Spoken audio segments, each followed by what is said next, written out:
Boa noite. Só lembrando, esse curso é realizado com recursos da Lei Aldir Blanc, através da Secretaria de Estado e Cultura e Turismo de Minas Gerais, pelo edital 14/2020, seleção de bolsistas para as áreas artísticas, técnicas e de produção cultural. Como eu fiz ontem, vou começar hoje também relembrando um pouquinho as coisas que a gente falou ontem, só para fixar um pouquinho melhor. Vou começar mais pro meio que a gente está falando, enquanto o pessoal vai terminando de chegar.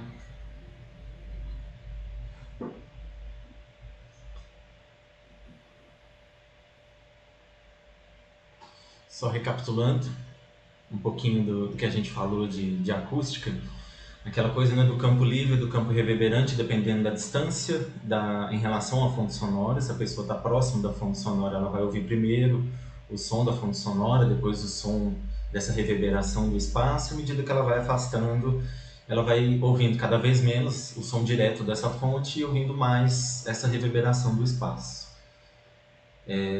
Esse som direto a gente chama de campo livre, e essa reverberação, né, o espaço onde a gente ouve mais reverberação, o campo reverberante. Essa distância crítica é o ponto onde a gente tem os dois, consegue ouvir muito na mesma intensidade, né, a fonte e esse campo reverberante. E aí eu já falei também da onda estacionária, como na flauta, por exemplo, que é uma onda sonora gerada na ponta, ela viaja até o final da flauta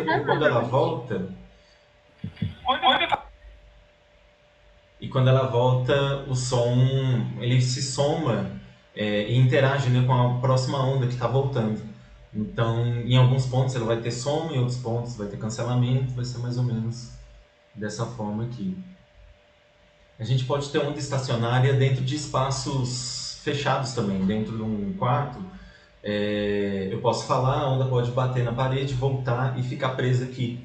E se for reflexões muito próximas, por um espaço muito pequeno, a gente não vai ouvir cada uma separadamente, mas a gente vai ter uma soma, né, uma interação entre essas ondas, e a gente vai ouvir a resultante dessas ondas todas.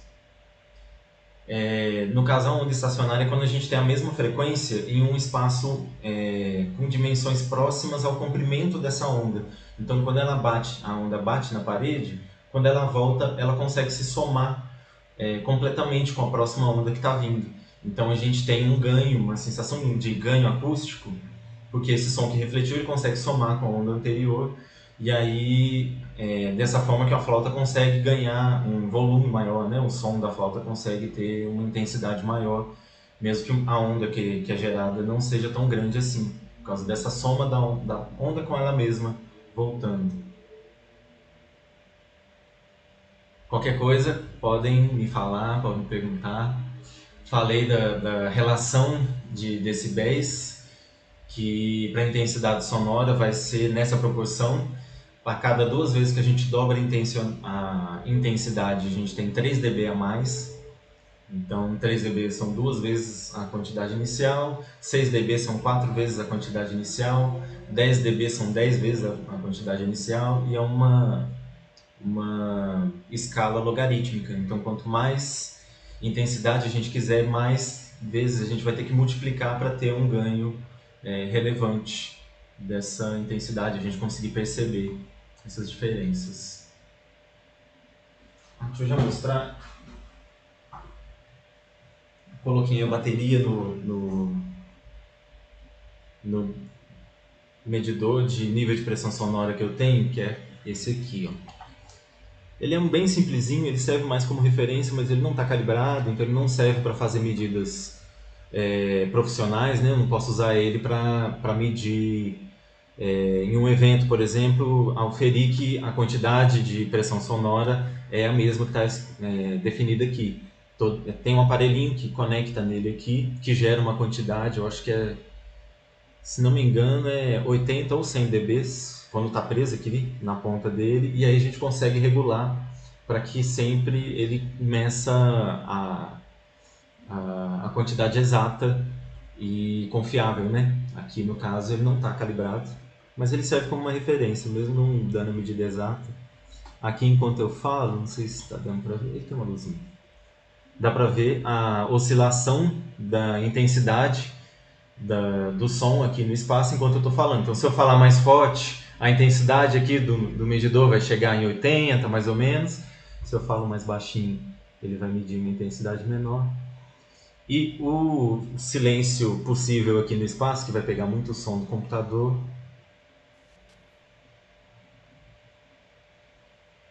49 dB.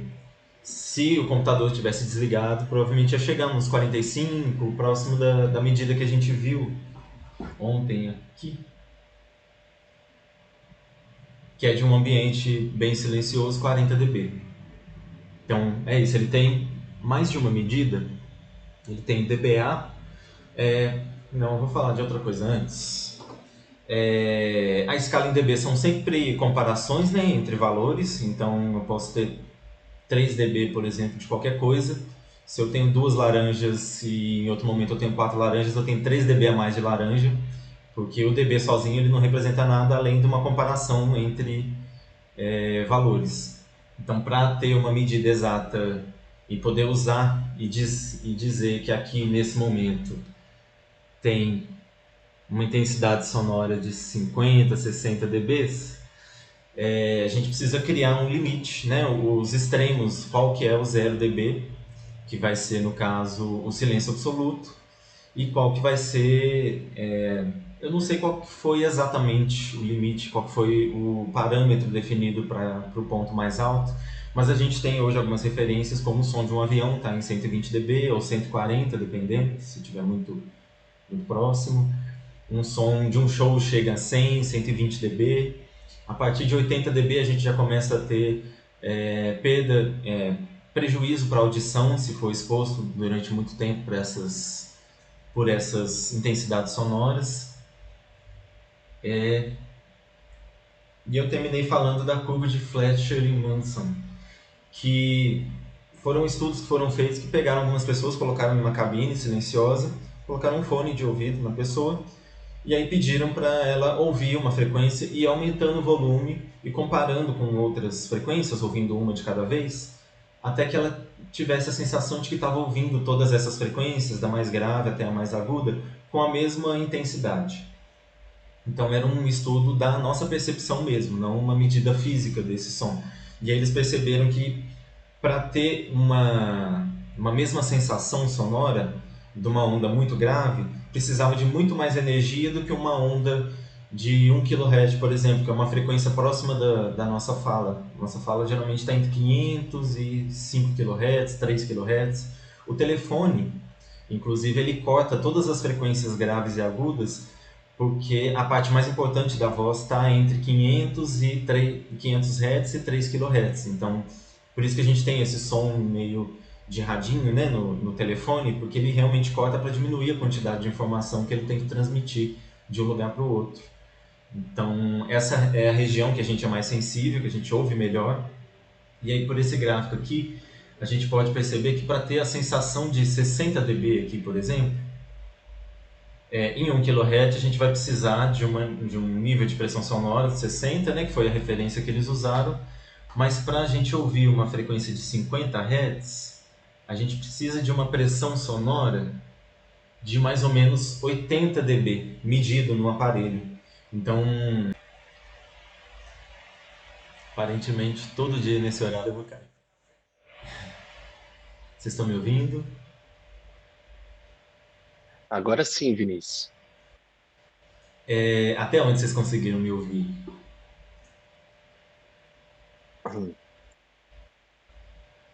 Até a parte do corte lá das frequências nos telefones.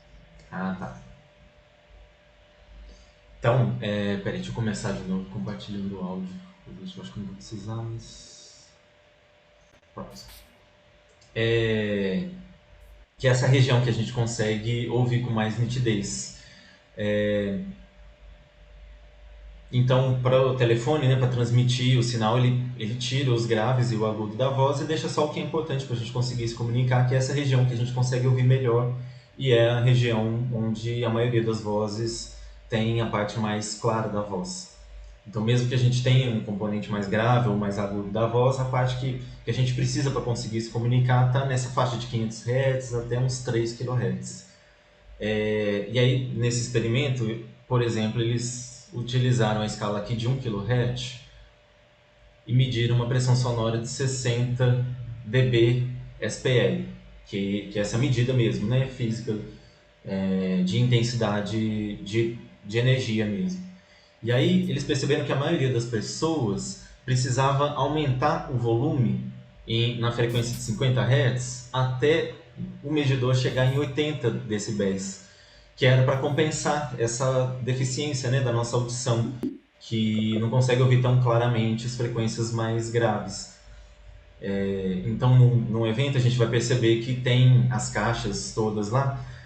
O sistema tem uma potência muito maior nos alto-falantes de grave, nos subwoofers embaixo do palco, do que nos alto-falantes de médio e de agudo, que são ondas que precisam de muito mais energia para a gente ter a mesma sensação sonora entre um som mais grave e um som mais agudo. Tem um pico aqui que a gente pode observar nesse gráfico que está em 5, 6, 7, 8, 9 kHz, que tem a ver com onda estacionária e o comprimento do canal auditivo. Eu comentei que a onda estacionária é quando a onda passa por algum espaço fechado e quando ela chega no final, ela volta, bate, né, no final desse espaço, e quando ela volta, ela se soma com a próxima onda que está chegando, por ter um comprimento de onda ali que favorece isso. Então, como o nosso tímpano de todo mundo tem mais ou menos o mesmo comprimento, essa região de 7, 8 kHz gera uma onda estacionária onde essa frequência entra no nosso ouvido e ela começa a se somar com a próxima onda que está vindo. Então, é uma região que costuma ser mais estridente, que a gente tem um incômodo maior quando tem uma intensidade mais alta. Por isso que tem nessa curva que tem essa variação.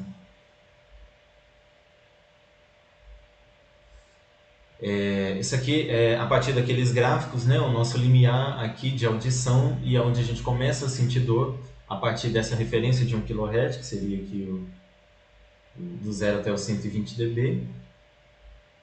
O efeito RES, que a gente comentou ontem, né, da sensação de movimento ou de como o nosso cérebro interpreta de onde vem o som, dependendo do tempo, né? Se a gente tem o mesmo som sendo reproduzido em duas caixas, por exemplo, o nosso cérebro vai interpretar que o som está vindo da caixa que a gente ouve primeiro. Então, se eu tenho duas caixas, uma no palco e outra mais afastada, numa plateia muito grande de um show, se as duas caixas reproduzem o som ao mesmo tempo, eu vou ter a sensação de que o som está saindo dessa caixa de trás aqui, dessa torre de delay. Se eu atraso esse som para que o som do PA chegue primeiro e depois eu reproduzo essa outra caixa, a gente tem a sensação de que o som está saindo lá do palco. Vocês estão me ouvindo? Dá um aviso aqui que a internet está ruim. Tá picando um pouco. Tá, vou falar um pouco mais devagar. Falei também do ganho acústico, que é quando a gente posiciona algumas barreiras, algumas superfícies para refletir parte da energia que estaria sendo perdida. Então, nesse desenho aqui, por exemplo, se eu tenho uma pessoa falando no palco, o som que estaria sendo, que se propaga de forma esférica, estaria refletindo, indo para outras partes aqui do espaço, ele vai refletir nessas placas que são anguladas de uma forma que esse som vai ser refletido de volta para a plateia. Então, cada uma delas aqui vai ter um ângulo específico para ter um aproveitamento desse som que se perderia se espalhando em todas as direções. A torre de delay e esse assunto foi. Hoje eu vou falar primeiro com mais profundidade das caixas acústicas e depois a gente passa para os microfones. Eu vou falar um pouco da parte teórica, depois eu mostro nos alto-falantes ali de novo. Os alto-falantes todos são transdutores, né? São elementos que convertem uma energia de um tipo de energia para outro. No caso, energia elétrica ele vai converter em energia sonora no espaço através do movimento do cone do alto-falante, fazendo as moléculas vibrarem. Ele é composto por uma bobina, um enrolamento de fio, que está aqui, que fica dentro de um campo magnético. A gente tem o ímã, que é essa parte mais escura aqui, e uma peça que vai entrar dentro do espaço da bobina. E aí vai fazer com que tenha um campo magnético dentro, entre a beirada aqui do ímã e essa peça que fica aqui dentro. Então essa espiral fica ali dentro e quando passa energia elétrica gera um campo elétrico nessa bobina que faz ela interagir com um campo magnético e aí ou o cone do alto-falante vai ser expulso para fora ou ele vai ser atraído por esse campo magnético e é isso que gera um movimento no alto-falante. O alto-falante vai ter o ímã, essa peça polar que vai lá dentro para ficar dentro da bobina. Tem um anel que é só de fixação, a estrutura aqui da carcaça. Essa peça aqui que serve para manter a bobina no meio e não bater nas laterais e também dar um limite de curso, né, para não subir demais e não descer demais. O cone do alto-falante que tem esse formato para conseguir abranger uma quantidade maior de ar para que esse movimento do cone e do alto-falante possa movimentar uma quantidade de partículas maiores. E a calota que é só uma tampinha para poeira, que ela não tem muita função. Apesar de que ela também vai estar movimentando, também vai entregar energia para o ar. Aqui, isso aqui era uma animação em flash que não funciona mais porque não tem mais suporte para flash em nenhum computador. Era bem bobo. E aí existem 3 tipos de alto-falante. Um alto-falante para médio, para grave e para agudo, dependendo do tamanho dele, porque como a gente tem cada frequência vai precisar vai ter um comprimento de onda maior e precisa de uma quantidade maior de energia, né, uma frequência grave, por exemplo, a gente precisa de um alto-falante maior para conseguir movimentar uma quantidade maior de ar e gerar essa onda maior. Já um alto-falante de agudo, ele pode ser menor e ter um movimento menor, que ele precisa de entregar menos energia para o ar e a oscilação dele é mais rápida, então costuma ser um alto-falante menor. Esse aqui é um exemplo de um alto-falante de médio, que é muito parecido, só é um pouco menor mesmo que um alto-falante de grave. E um alto-falante para agudo, que antigamente a gente usava um tweeter, que hoje em dia já praticamente está em desuso, né? Ele tinha um som muito estridente, era uma membrana que vibrava, ou uma pastilha mesmo, cerâmica, que quando passa energia nela ela expande ou contrai de forma muito microscópica, e isso também gerava essa onda aguda. Mas hoje em dia a gente usa o driver, que é uma versão bem menor dos outros alto-falantes. Então ele também vai ter uma bobina que também vai vibrar, só que ao invés de ter o cone para fora dessa bobina, o driver ele é uma espécie de calota por dentro mesmo da bobina. A bobina é um pouco maior, o diâmetro dela é um pouco maior, e essa calota fica por cima, costuma ser de metal geralmente, que é para o cone, para gerar uma frequência muito alta, ele vibraria muito e poderia ter algum movimento aleatório ali, né? Não muito uniforme nesse cone. Então ele tem, para ter um controle maior, como é uma frequência muito alta, essa calota, qual que é a palavra? Essa superfície, né, que vai vibrar, ela fica por dentro dessa bobina. Teve Ô, que falar Vinícius, parecido. Oi. o que aconteceria se, ao invés do cone, por exemplo, fosse uma superfície plana?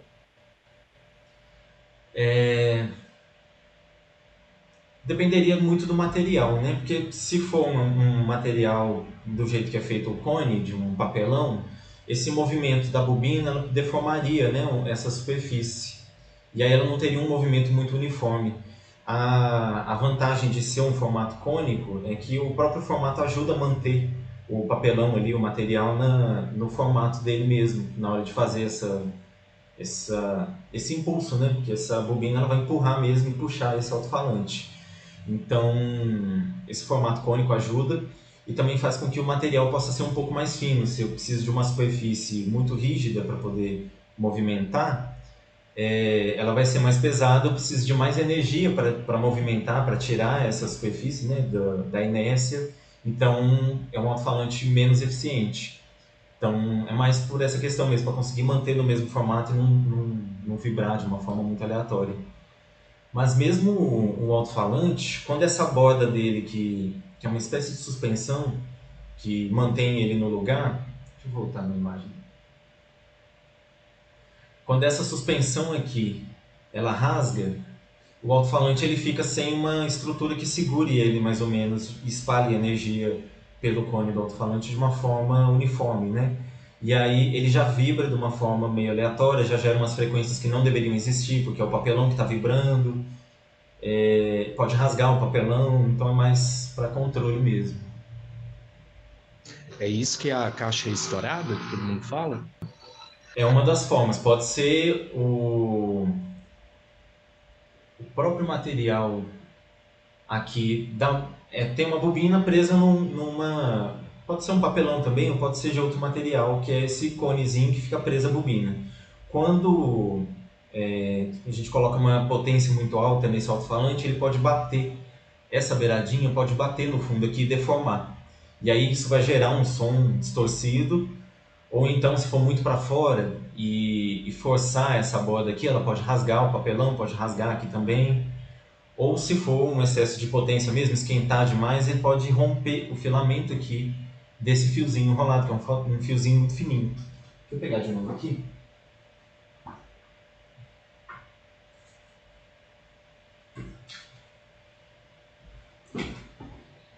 Eu mostrei no primeiro dia, né, um alto-falante aqui.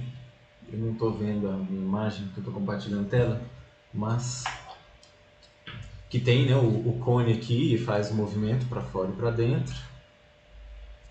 O fiozinho que vai ligado na bobina que está lá dentro, escondida. Nesse aqui está sem o cone, ele está funcionando, o enrolamento está funcionando direitinho, mas está sem o cone aqui. E nesse movimento, ele pode bater lá no fundo. Essa suspensão aqui pode rasgar também, mas é um pouco mais difícil, porque o material é um pouco mais duro, porque ele tem mais a função de mola mesmo, de manter o cone, quando está sem energia, manter ele fixo no meio do caminho, no meio da excursão dele aqui. Então ele consegue ir para trás ou para fora. E tem aqui dentro um fiozinho muito, muito fino, enrolado. Eu não vou ter um alto-falante desmontado, mas dá pra ver nesse aqui. Deixa eu desligar o compartilhamento para eu ver a imagem. Aqui, esse material aqui, ele é um enrolamento mesmo. Está até meio descolando já. Isso aqui é um reparo de driver. Ele tem essa calota aqui, né, de alumínio. E aí ele vai fazer esse movimento, só que é um movimento muito pequeno para gerar essa frequência aguda. E aí esse enrolamento de fio aqui pode romper também. E aí tem que trocar essa peça aqui toda, esse reparo todo, para não precisar trocar o alto-falante inteiro. Eu tenho uma outra caixa ali que eu vou mostrar hoje, que eu ainda não tinha mostrado, que tem o driver inteiro, eu vou conseguir desmontar. Eu vou mostrar ele depois. Não, beleza, mas ficou bem claro, assim. Obrigado. Compartilhar de novo.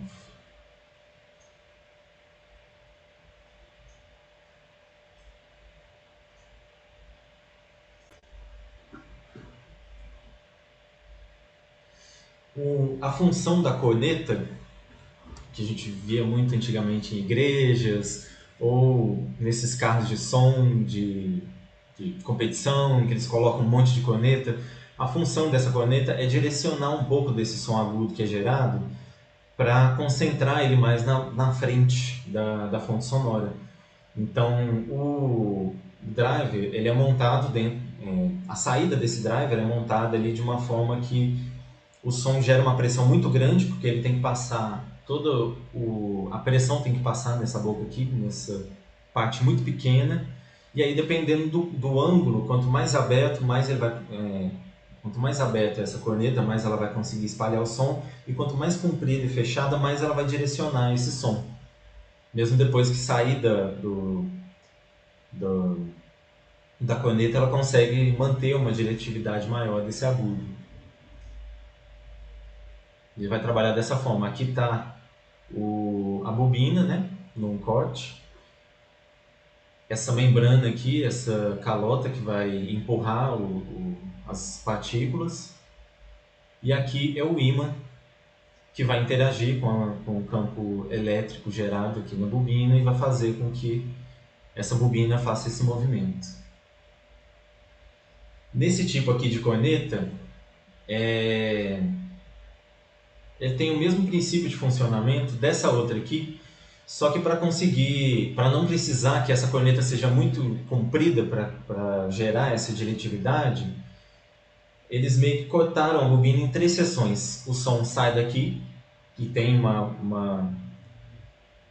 um diâmetro aqui muito pequeno, ele vai se propagar nesse pedaço aqui. Quando ele reflete aqui, é como se essa outra boca aqui, como se ela estivesse continuando para cá, e ela vai, o som, né, essa pressão vai continuar expandindo para cá, e quando ela bate aqui, ela vai abrindo cada vez mais. É como se aqui tivesse esse pedaço, essa outra boca estivesse completando e essa maior zona estivesse no final de tudo. Só que para não precisar de uma corneta enorme, com 1 metro de diâmetro, de comprimento, eles dividiram essa corneta em 3 seções. E isso aqui, eu acho que as do metrô, aqui em BH até hoje, são assim. E é só uma forma de fazer uma corneta um pouco mais condensada e conseguir ter essa diretividade. No caso aqui a gente pode ver nessa aqui, inclusive, com esse formato quadrado, ela consegue espalhar um pouco mais o som, né, na horizontal, que a gente vê aqui que a boca é um pouco mais aberta, e aqui na vertical ela continua sendo um pouco mais fechada para o som se propagar um pouco mais de forma diretiva, né, na vertical, e espalhar um pouco mais na horizontal. Se ela fosse toda... Esse tipo aí também era usado em equipamento profissional? Não, essa corneta assim especificamente, ela tem só um driver e ela gera só o agudo. Ela sempre foi usada mais para aviso, para sons ambiente, assim, em lugares que não precisa de uma qualidade muito grande, porque essa corneta ela vai conseguir concentrar um pouco mais as frequências um pouco mais graves que esse driver vai conseguir gerar. Então ela vai ter um som menos estridente do que se fosse o driver solto. Ela vai ter um som um pouco mais encorpado, né? Ela aproveita um pouco mais esse médio agudo, mas ainda é aquele som típico de corneta mesmo, é mais para aviso, som ambiente no metrô, por exemplo. Para som profissional, costumo usar mais esse tipo aqui, que são cornetas um pouco menores e que... Porque senão a caixa acústica teria que ser muito grande também, né, para essa corneta caber ali dentro. Então ela vai ter uma outra propriedade, né, vai trabalhar junto com outros alto-falantes, então ela não precisa aproveitar tanto essas frequências médio-agudas. Então é só para tornar um pouco mais direcional esse som agudo mesmo.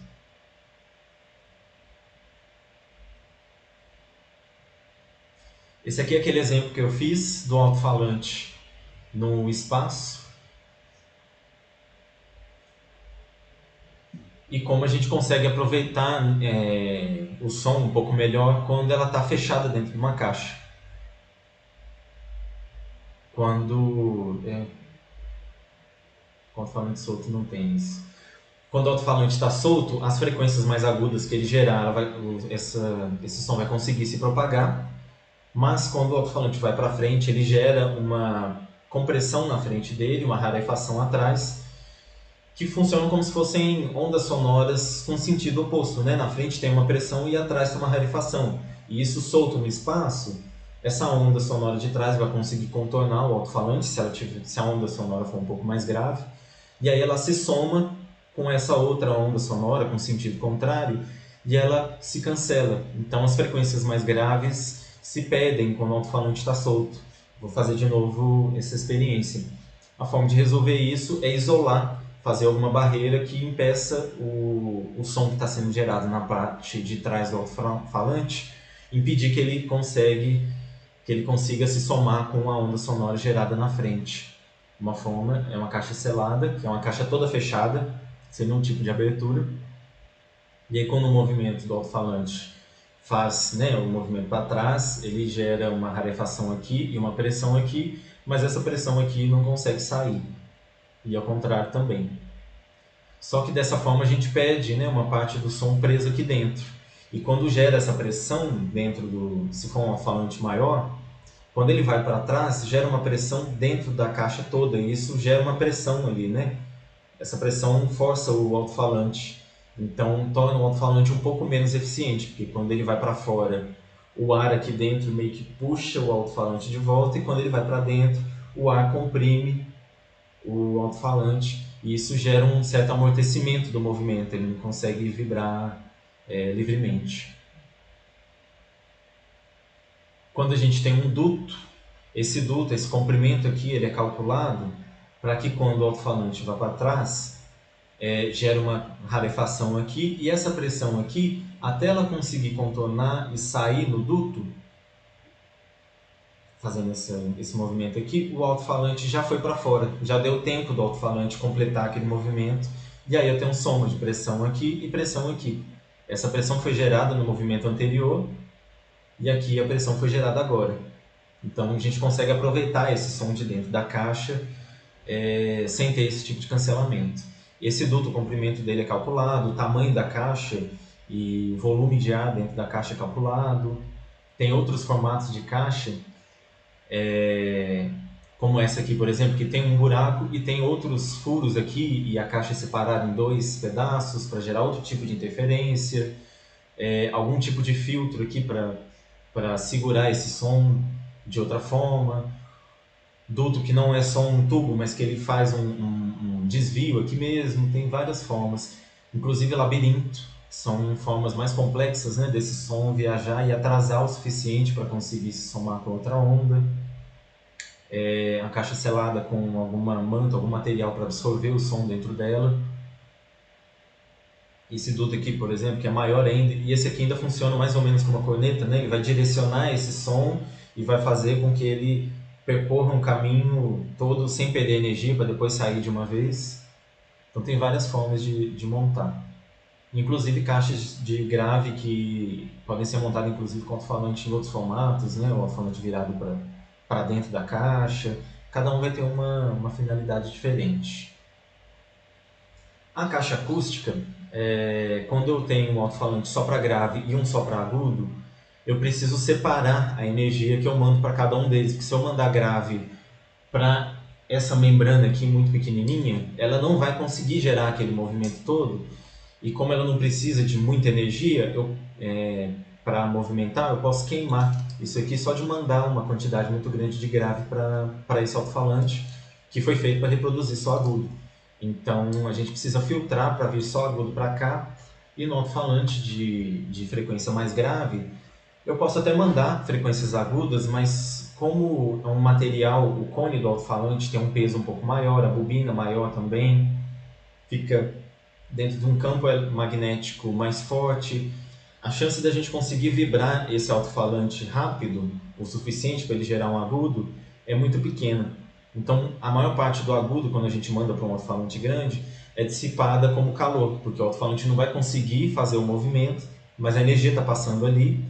Então, isso vai gerar um aquecimento mesmo dos componentes ali, e pode queimar. É mais difícil queimar porque ele está preparado para uma potência maior, mas torna o alto-falante menos eficiente. Então a gente precisa separar só o grave para um alto-falante e só o agudo para o outro.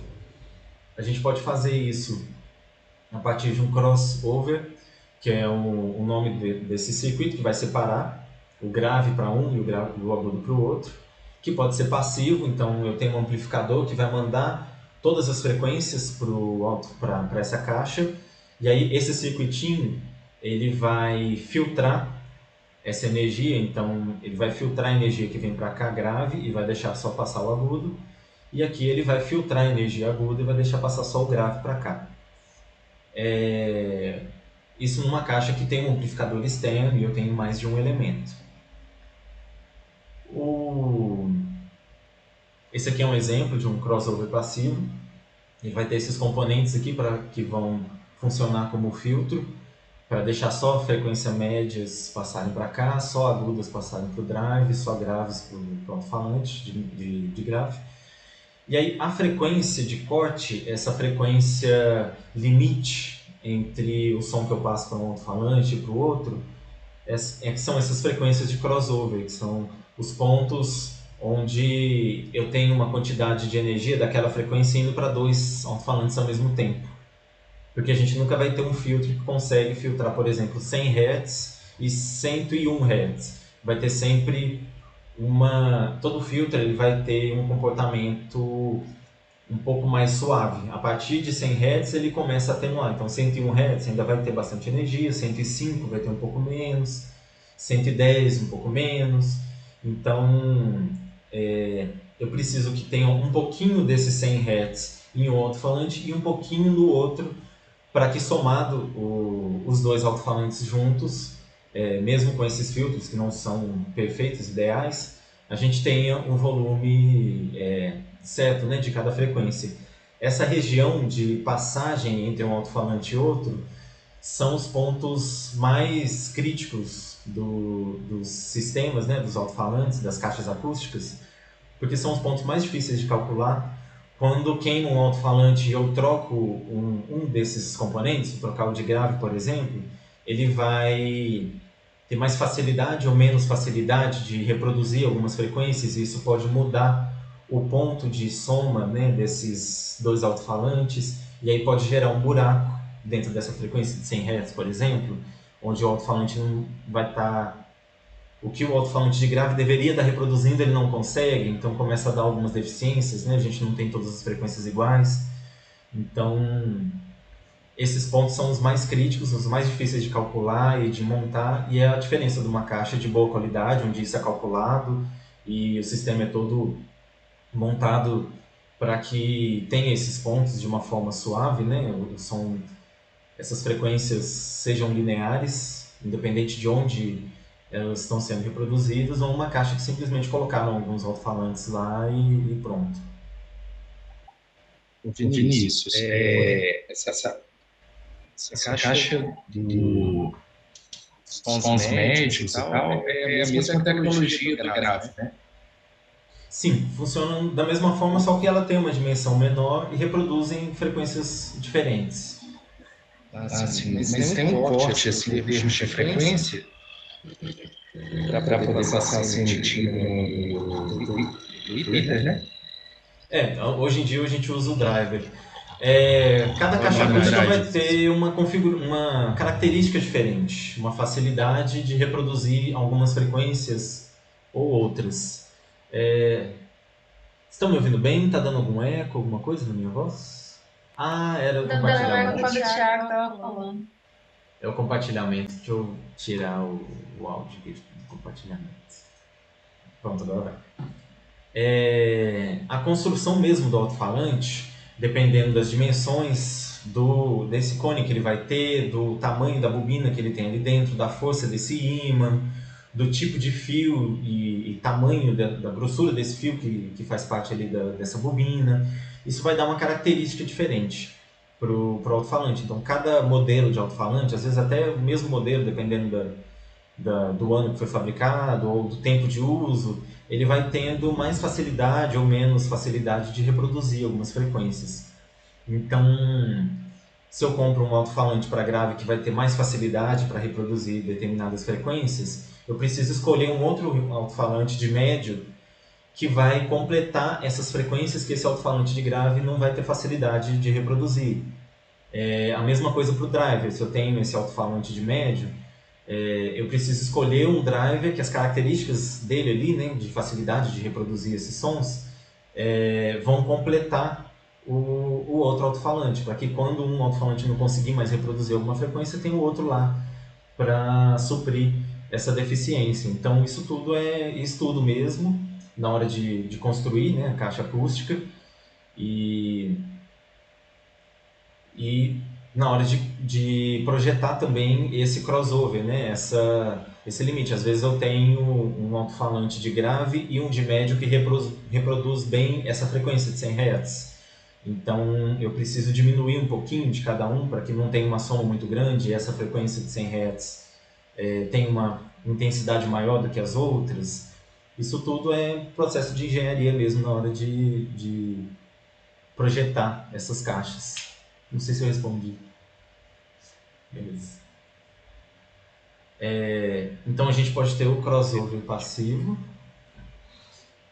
que vai fazer essa seleção, só que na hora de fazer essa seleção ele filtra mesmo. Então uma parte da energia fica nesses componentes do crossover. Então ele não é a forma mais eficiente de fazer essa seleção. E eu também não consigo controlar a quantidade de energia que eu mando só para o alto-falante de grave e só para o de agudo. Para isso foi criado um crossover ativo, que ele vai fazer essa separação das frequências, e essa frequência, né, de corte, onde cada alto-falante vai reproduzir, antes de amplificar o sinal. Então tem aquele sinalzinho pequenininho lá que sai da mesa de som, eu faço essa seleção do agudo, do médio e do grave nesse aparelho, nesse crossover passivo, e depois vai para o amplificador. Dessa forma eu consigo ter um amplificador muito potente para o grave, um outro amplificador um pouco menos potente para o médio e um menos potente para o agudo. E aí eu gerencio melhor a eficiência, né, de energia elétrica mesmo desse sistema e consigo comprar equipamentos mais baratos, né? Eu não preciso ter um super amplificador e depois dar um jeito de diminuir a quantidade que está indo para o driver, para não queimar esse driver. Então a gente tem um controle maior e consegue otimizar a amplificação de cada fase, de cada elemento desse sistema. Lá no teatro do CCBB mesmo, o sistema de PA, as caixas, eles são montados desse jeito. Tem as caixas só de grave, que são o subwoofer, tem as caixas que reproduzem frequência média e aguda, mas elas são caixas passivas e eu tenho saídas diferentes, conectores diferentes atrás dele, um só para ligar um amplificador de agudo e outro só para ligar um amplificador de médio grave. E o outro amplificador que vai só para o subwoofer. Então a gente consegue ter inclusive amplificadores diferentes, cada um para um estágio. Às vezes a característica desse amplificador também pode favorecer mais um tipo de frequência ou de outra. Então a gente consegue manipular isso melhor. Esse aqui é um exemplo de um crossover ativo. Ele vai ter aqui as entradas. Esse aqui é estéreo, ele tem uma entrada L, por exemplo, e a R. E aqui ele separa em três grupos, as frequências graves, médias e agudas. E aí tem a saidinha aqui de conector mesmo de sinal, que eu vou tirar o sinal daqui, eu mando todas as frequências para cá, ele separa, e aqui eu tiro o grave, aqui eu tiro o médio e aqui eu tiro o agudo, de acordo com o que eu defini. Aqui ele tem inclusive um ajuste de atraso se os alto-falantes não estão na mesma posição. Essa frequência de 100 Hz, eu tenho dois alto-falantes exatamente na mesma linha.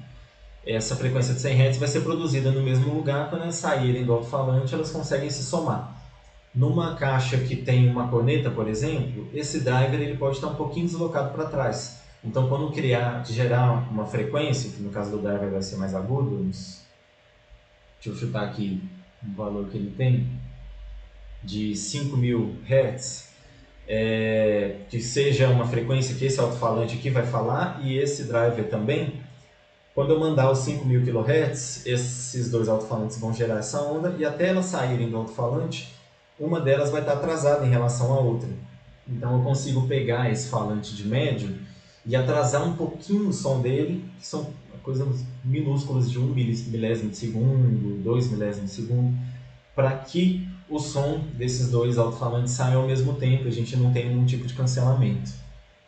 E aqui essa frequência de separação entre um alto-falante e o outro, e a intensidade, né? Eu posso ter um alto-falante aqui que reproduz com mais facilidade, e esse driver aqui tem uma potência menor, então eu preciso regular a quantidade de energia que vai para cada um deles, para a gente ter uma resposta uniforme.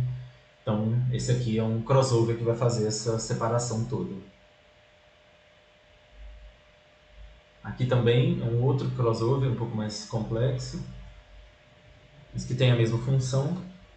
Esse aqui se separa em 4. E tem aqui agudo, médio e grave. E esse aqui, se não me engano, ele só pega o sinal da entrada aqui e manda para a saída. Eu teria que ver no manual a especificação dele, mas eu acho que é isso. E os amplificadores, que vão pegar, né, esse sinal com uma energia pequena, vai ser ligado aqui. Eu posso pegar direto lá da saída de grave do crossover e ligar aqui. E aí aqui são usados cabos maiores, porque o amplificador ele pode ter 70, 80 volts na saída dele, dá até para levar um choque mesmo, se estiver reproduzindo algum som e encostar nos dois polos ali. Então usa cabos muito parecidos com os cabos de energia mesmo. Alguns usam até cabo de energia mesmo para passar essa energia e mandar para o alto-falante.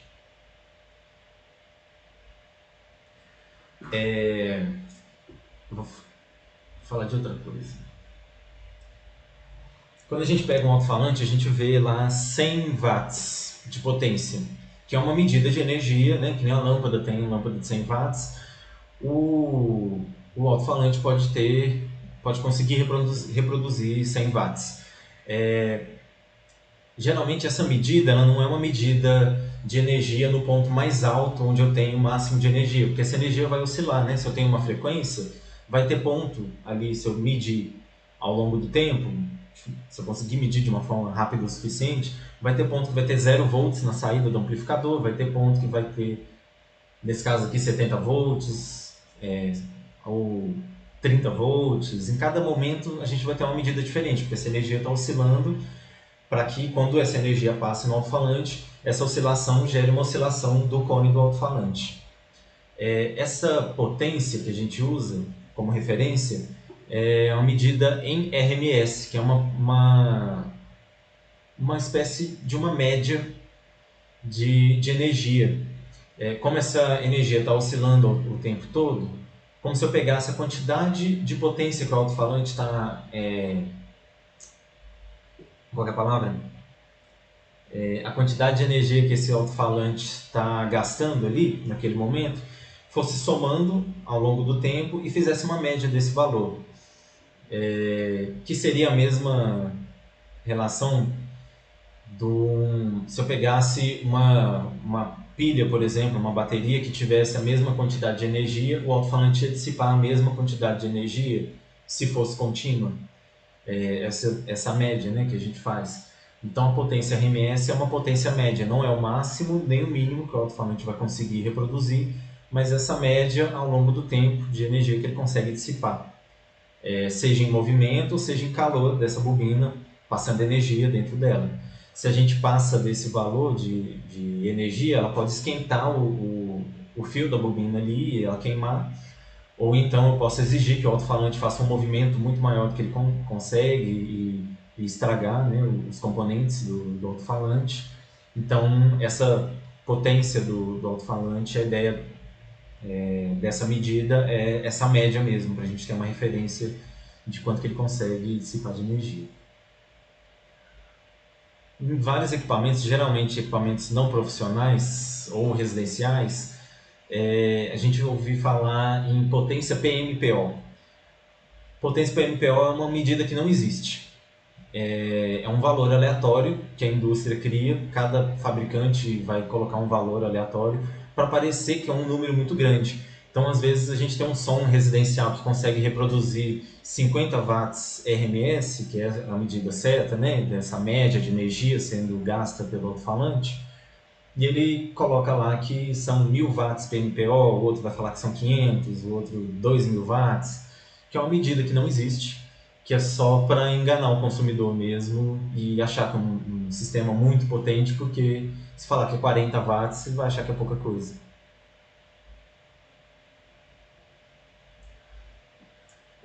A maioria dos amplificadores, como ele é vendido separado do alto-falante, ele não sabe qual alto-falante você vai ligar na saída dele. Então eles costumam ter esse botão aqui, que a gente confunde, chama de volume, mas que na verdade é uma sensibilidade, é a proporção entre a energia que está chegando e a energia maior que ele vai gerar. Então eu posso dizer que quando eu tenho um sinal pequeno, ele vai gerar na saída um sinal 10 vezes maior, ou 20 vezes maior, ou igual, a quantidade de energia que entra aqui é a mesma que eu vou mandar para a saída. E o equipamento vai ter esse controle de sensibilidade para que eu ajuste a saída dele, o limite máximo de potência que esse amplificador vai mandar para a saída, para que a gente não queime o alto-falante. Então, se esse amplificador consegue entregar 500 watts RMS, e eu tenho um alto-falante de 500 watts RMS, eu posso deixar essa sensibilidade no máximo, para que quando eu mande o sinal na entrada, com o sinal máximo de entrada, eu tenha a potência máxima na saída, e esse alto-falante entregue toda a energia que ele consegue mandar.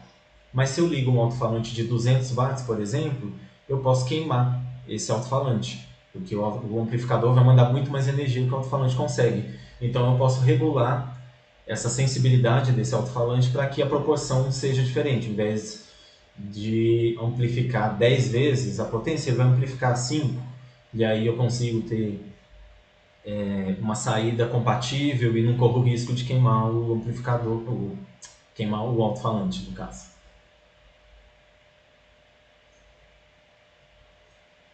Isso aqui eu não sei se nesse curso a gente precisa entrar muito nisso, mas a gente vai ouvir falar não em resistência à passagem elétrica numa bobina de um alto-falante, mas em impedância. A impedância funciona, na prática, tem o mesmo efeito da resistência elétrica de um chuveiro, por exemplo.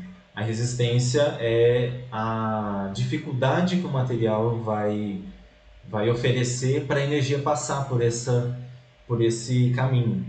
Então, se eu tenho uma resistência de 10 ohms, ele vai ter uma determinada resistência à passagem de energia, os elétrons vão passar ali com mais dificuldade. Se eu tenho uma resistência, um resistor de 100 ohms, vai ter mais dificuldade ainda.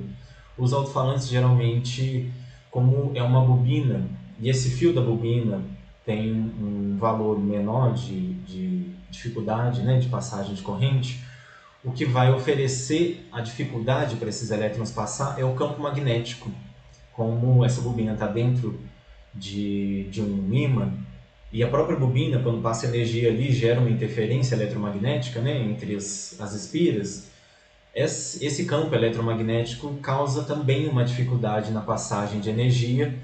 E aí a impedância é essa soma da dificuldade do material mesmo, do cobre, de deixar a energia passar, e essa dificuldade gerada pelo campo magnético e pelo campo elétrico. Então a impedância a gente também vai medir em ohms, também vai ser uma medida, né, de dificuldade de energia ali, de passar nessa bobina, mas como tem um componente que não é físico do material, mas por causa dessa interação, tem um outro nome e tem outros fatores também que interferem nisso. Mas para a gente, na prática, falar que um alto-falante é 8 ohms, ou 16 ohms, ou 4 ohms, vai representar sempre a dificuldade da energia passar por esse alto-falante. As caixas amplificadas é uma coisa mais recente. Antigamente as caixas eram todas separadas, né? A caixa era passiva, não tinha nenhum sistema de amplificação, e a gente usava um amplificador externo para amplificar essa energia e mandar para a caixa. Hoje em dia a maioria das caixas já tem todo esse circuito de separação de frequências e de fonte de alimentação e de amplificação, tudo dentro da caixa. Então a gente já não precisa mais se preocupar na hora de comprar um sistema, qual amplificador eu vou escolher, qual crossover, como fazer essa configuração, né, do crossover para separar essas frequências, qual alto-falante colocar. A gente compra a caixa e já vem o kitzinho todo pronto, projetado em algum laboratório, para que funcione da forma mais eficiente. Essa caixa aqui, que é muito comum, ela tem aqui os dutos, né, os buracos, para aproveitar o som lá dentro, um alto-falante de grave, aqui também um buraco, e aqui que fica o driver. que vai reproduzir o agudo, e ele tem um formato meio cônico aqui também, para direcionar um pouco esse som agudo. Então, tudo que a gente já viu numa caixa só. E aí aqui a gente vai ter o circuito todo de amplificação, de crossover para separar essas frequências, e um pedaço aqui que é de fonte, que é para pegar a energia elétrica que chega da rede, da tomada, e transformar numa quantidade de energia que o amplificador precisa para trabalhar. A grande vantagem é que a gente compra o kitzinho, né, o sistema já todo pronto, a caixa já é otimizada para trabalhar dessa forma, e a gente entra aqui com um conector com cabo de sinal, que vai vir com um sinal com uma amplitude pequena, e um cabo de energia para alimentar esse sistema. E algumas caixas vão ter um controle aqui de sensibilidade, que é um volume, que também vai funcionar da mesma forma que esse amplificador tem um controle de sensibilidade. Eu consigo ajustar a proporção entre a quantidade de energia que está chegando de sinal e a quantidade de energia de saída, né, do amplificador. Aqui eu também consigo fazer um ajuste dessa proporção de amplificação desse sinal nesse botãozinho aqui. Aqui é só um liga e desliga, e aqui esse módulo todo aqui está aqui dentro da caixa fechadinho.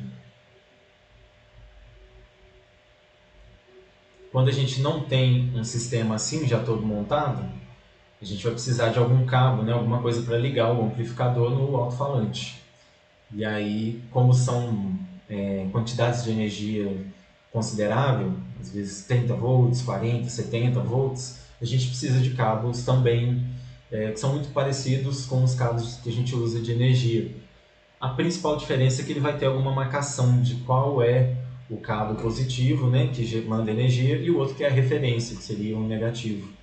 Então, os cabos para a caixa eles vão ter essa marcação que você liga na saída do amplificador lá, o positivo e o negativo, na hora de ligar no alto-falante, você sabe qual ligar.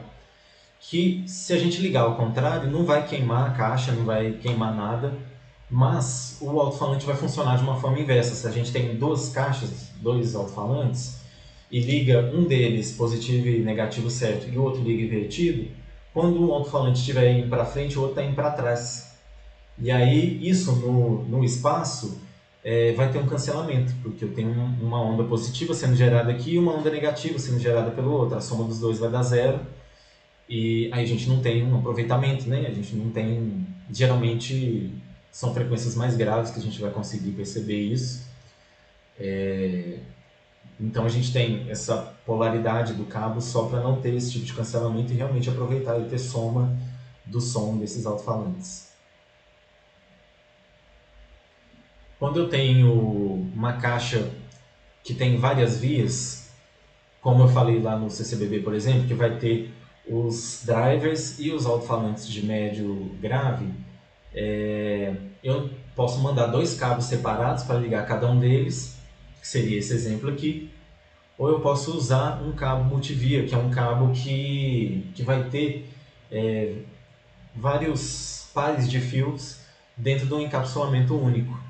E assim eu tenho um cabo só, né, para mandar para a caixa, mas eles estão indo separados para serem ligados em amplificadores separados. Em show é muito comum a gente ver cabos muito grossos, né, indo para as caixas do PA. A maioria deles tem cabos grossos mesmo, né, para conseguir mandar bastante energia para esses alto-falantes, mas muitos deles têm muitas vias ali dentro também. E o ideal, ao invés de usar esse tipo de cabo aqui, que a gente chama de cabo paralelo, a gente usar esse tipo de cabo aqui que tem duas camadas de borracha de proteção. Tem a camada aqui que separa um fio do outro, né, que nem esse aqui vai ter também, mas ele tem uma camada extra. Porque quando a gente vai fazer uma instalação na rua, por exemplo, que esse cabo vai estar passando no chão, pode ser que alguma estrutura de ferro, alguma coisa caia em cima desse cabo e vai estragar, né, essa proteção de borracha. Se eu tenho uma camada só de proteção, posso inclusive fechar um curto-circuito entre os dois fios e aí eu queimo o amplificador, porque a energia vai passar ali direto sem nenhuma oposição, sem nenhuma impedância, sem nenhuma resistência. Ele vai só passar por esse fio e voltar para o amplificador, vai passar uma corrente muito alta, o amplificador queima. Então a ideia desse cabo com essas duas camadas é ter uma camada extra de proteção, inclusive os cabos de energia, para ninguém levar um choque, nem nada. Esse tipo de cabo a gente chama de cabo PP, letra P mesmo, duas vezes. Ele tem duas camadas de proteção, e esse aqui também é um cabo PP com várias vias dentro dele. Essa camada de borracha de fora costuma ser até um pouco mais grossa, um pouco mais dura do que a de dentro. Conectores para ligar essas caixas geralmente vão ser conectores que passam mais energia. Em alguns sistemas menos profissionais vão até usar conector de tomada mesmo para ligar a caixa e vai conseguir transmitir energia, mas aí eu não sei qual que é o lado, né? Qual que é a polaridade que eu estou ligando. Não é o conector ideal. Se alguém tropeçar naquele cabo, arranca e para de funcionar a caixa. Então existem alguns. Esse aqui, que a gente chama popularmente de conector banana, ele já não é muito mais usado porque ele não tem nenhum tipo de proteção. Inclusive, se eu ligo essa ponta aqui no amplificador, essa ponta pode facilmente encostar uma na outra, encostar numa estrutura metálica e acabar queimando o amplificador do mesmo jeito. E ele também não tem nenhuma proteção física para puxões ou alguém tropeçar, alguma coisa. Então ele é o menos usado. Ele é bastante usado ainda em eletrônica. Esse aqui não dá pra ver. O que eu tenho aqui não dá pra ver. Para multímetro ou outras coisas que a gente precisa plugar e tirar mais facilmente, usa, mas não para sistemas que a gente precisa de uma segurança maior na hora de ligar. Para a caixa, a gente usa esse tipo de conector que chama Speedcom, que ele é só para energia depois que já saiu do amplificador e vai para a caixa passiva. As caixas ativas não vão usar isso aqui. Ele consegue passar uma quantidade grande de energia. Ele tem essa trava aqui, que quando conecta aqui ele não deixa sair. E esses conectores eles foram feitos para essas caixas também, que tem vários elementos e que cada alto-falante já vai ligado separado no amplificador. Então a gente precisa de várias vias, né? Com um conector só a gente consegue ligar vários pares de alto-falantes. Então tem de 2, de 4 e 8 polos. Eu tenho aqui para mostrar de 8 polos, ou de 4 polos. Deixa eu me ver aqui para ver se vocês estão vendo. Ele é esse conectorzinho aqui. Esse aqui fica lá dentro, né? Um conector de painel, ele fica dentro da caixa. E esse aqui, onde é ligado o cabo, ele tem um lado certo, ele tem uma travinha aqui. Não sei se está dando para ver. Ele tem uma travinha aqui, um chanfro, para conectar de um lado só. Se eu tentar ligar ao contrário, ele não entra. E aí ele entra e eu preciso girar ele para ele conectar. Ele até faz um cleque, uma trava na trava aqui.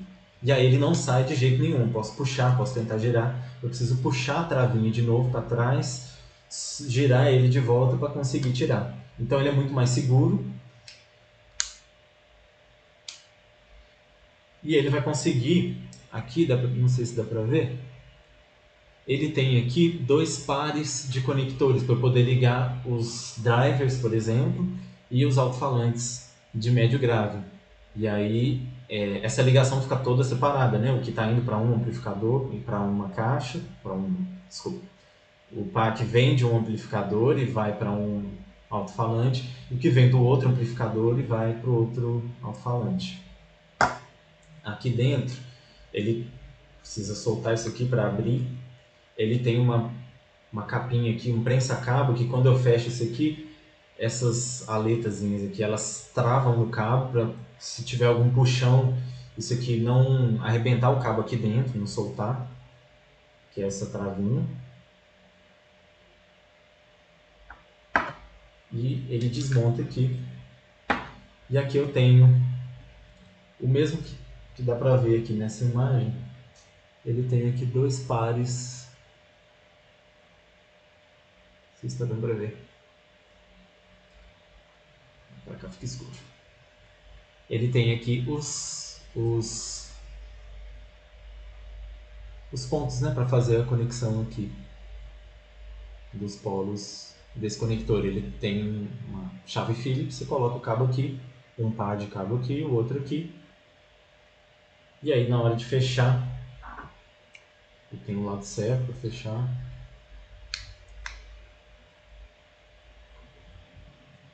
Aqui dentro o prensa-cabo, o cabo passa aqui no meio e ele vai travar quando eu fechar aqui.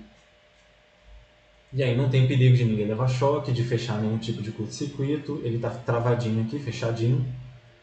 E é a forma mais segura de fazer essa ligação. Esse cabo ele chama SpeakOn de Speaker Connector, que é um cabo.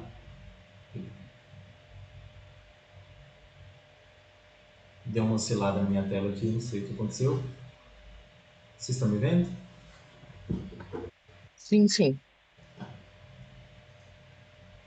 E ele vai ter essa função, é a forma mais segura, mais certa. Existe um outro conector muito parecido com esse que chama PowerCon, que é um conector de energia. A diferença vai ser a cor dele, que olhando só ele é bem parecido, e a posição desses chanfros aqui também é um pouquinho diferente para não conseguir ligar errado. Os equipamentos hoje em dia, tanto de áudio como refletores de LED, eles têm um sistema de conexão da alimentação de energia muito parecido com esse aqui. Mas tem uma imagem mais para frente falando disso também, só para saber mesmo. E aí, como ele tem uma forma diferente de plugar, não tem como ligar errado.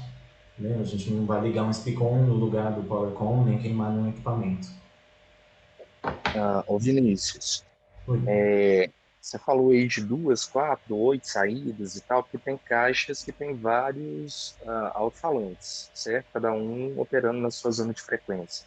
E Sim. aí, se você, por exemplo, não usa esse cabo a contento, aí falha aquela faixa de sinal, aquele alto-falante simplesmente não funciona. Seria isso? Sim.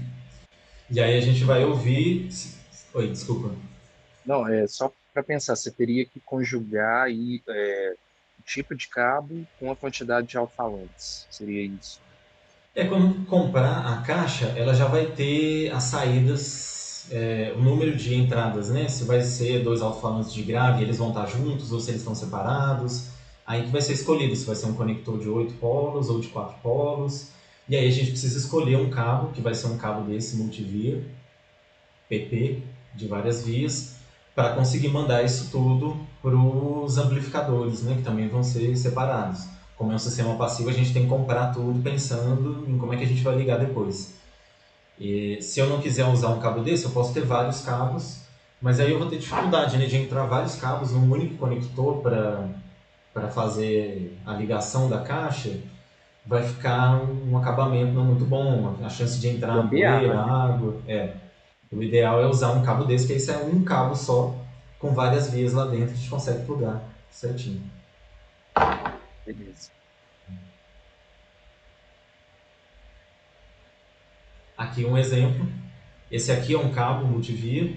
Cada par aqui está separado por cor. Então aqui, por exemplo, como são vários conectores, na hora de ligar, na caixa eu vou ter um conector só, que vai ser esse grandão aqui, que é de 8 vias. E na outra ponta, como cada um vai ligado num amplificador diferente, eu preciso de 4 conectores para ligar separado cada um deles. Então aqui chega um cabo grosso, né, que vai ligado nos terminais todos aqui. Inclusive é um cabo bem chato de montar, porque são muitos encaixes, né, e muitos parafusinhos. E na outra via é um pouco mais fácil, que são só 2 pares que estão ligados aqui, ou um par nesse caso. Porque o conector de 2 vias e de 4 vias é o mesmo conector, só que um vai ter os 4 terminais e outro vai ter 2 terminais só. Mas a estrutura dele aqui vai ser igual. Então dá inclusive para usar um conector de 4 vias para fazer uma ligação de 2 vias só. E aí é ligado essa ponta aqui no sistema, na caixa, e essas pontas todas vão cada uma ligadas no amplificador. E aí para diferenciar, para ele saber qual que é de agudo, qual que é de médio, qual que é de grave, que está ligado aqui, esse cabo aqui foi montado com cores diferentes e provavelmente na saída do amplificador está separado por cor também, para não precisar ficar lendo ou pensando muito na hora de ligar, você só liga a mesma cor. E aí já está tudo ligado certo. Quem vai dizer qual que é a sequência de ligação dentro do conector do SpeakOn é o fabricante. Todas as caixas vão vir com o manual falando como é que você tem que ligar o conector aqui para mandar energia para o alto-falante certo. Aqui é uma ligação que é bem parecida lá com a do CCBB. Eu tenho, por exemplo, um alto-falante de subgrave, que vai ter muita potência e que vai mandar. Ele tem 2 canais, né? Vai para o L e para o R. Um canal que vai ligar essas 2 caixas, que nesse caso aqui, inclusive, ele está ali. Deixa eu só entender isso aqui. O médio provavelmente está ligado aqui, e aí vai para a caixa de médio, e o agudo vai para o mesmo cabo, que vai ser ligado, e aí de uma caixa para outra ele é ligado com um jumper, né? Um cabinho, que é o que a gente chama de jumper, que é só um cabinho curtinho para ligar equipamentos que estão um do lado do outro. E aqui, provavelmente da mesma forma, ou tem um canal separado. Esse desenho está fazendo muito sentido porque não tem um amplificador para essa caixa de baixo, né? Que está mais abaixo. Mas esse jumper aí, ele não ia dividir a potência entre as 2 caixas? Sim. Na verdade, isso vai ser calculado junto com o amplificador, porque quando eu ligo mais de uma caixa junto, essa energia vai ser dividida, eu preciso de um amplificador com uma potência maior para conseguir fazer essas 2 caixas chegarem no máximo que elas conseguem. Então, pode ser ajustado pela sensibilidade, pode ser ajustado na hora de comprar um amplificador e comprar na potência certa, para que quando eu divida essa energia, ainda assim eu consiga o máximo de cada um deles. Isso é tudo no projeto mesmo. Se fossem caixas ativas, era só chegar com um sinal que sai da mesa, um sinal com uma intensidade pequena, manda esse mesmo sinal para todas as caixas, manda energia elétrica para todas as caixas, e esse gerenciamento da quantidade de energia, né, de grave, médio e agudo, a caixa faz sozinha. Essa aqui é uma câmara anecoica, que eu falei ontem no final da aula. Deixa eu só ver.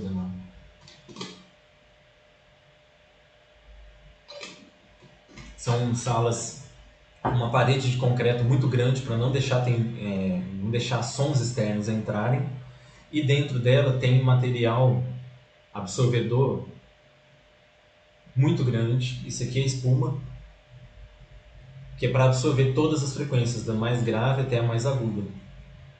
E aí aqui tem até no chão, no teto, em todas as superfícies, para ter um grau de reflexão do som mais próximo de zero possível. Para pegar uma caixa de som e saber como que ela, as características dela, como é que ela reproduz o som, dependendo do ângulo, né, que você está ouvindo. Você está na frente dela, você está atrás, dos lados, em cima, embaixo. Eles colocam essa caixa e um microfone dentro de uma câmera anecoica. Travou. Oi, voltei. Olá. Me avise quando voltar.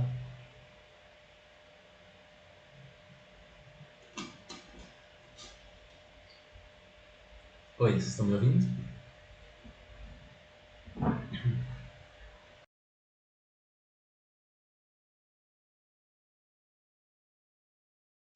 Oi.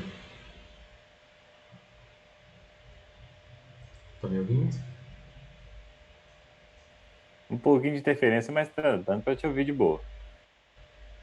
Tá, vou falar um pouco mais devagar. E aí...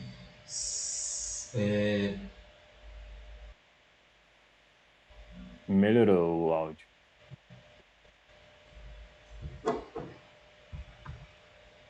Oi. Deixa isso aqui.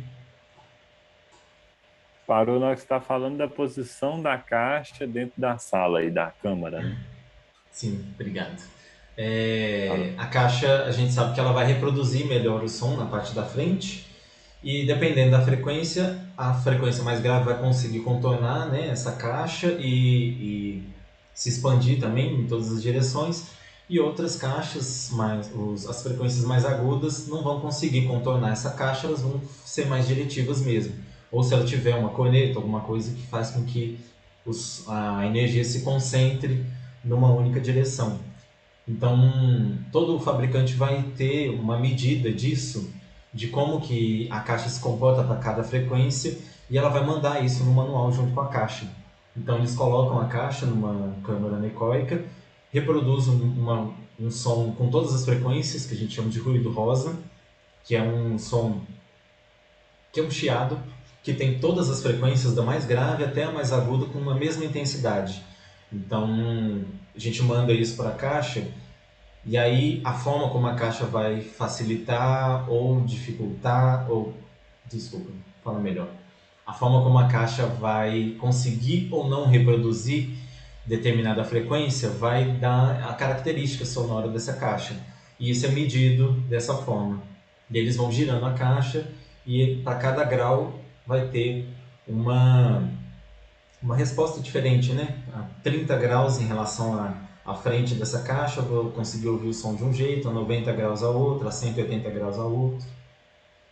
E aí vai ser medido em todas as direções, de todas as formas, e vão ser geradas essas imagens aqui, que dizem sobre a forma como essa caixa se comporta.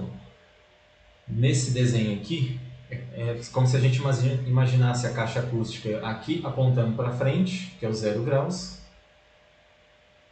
E aí nessa frequência, que é... não diz aqui. Para essa frequência que não apareceu nessa imagem, ela vai conseguir reproduzir o máximo, que vai ser considerado 0, e eles vão girando a caixa, e a 30 graus ele ainda consegue reproduzir bem parecido com a frente da caixa. A partir de uns, que deve ser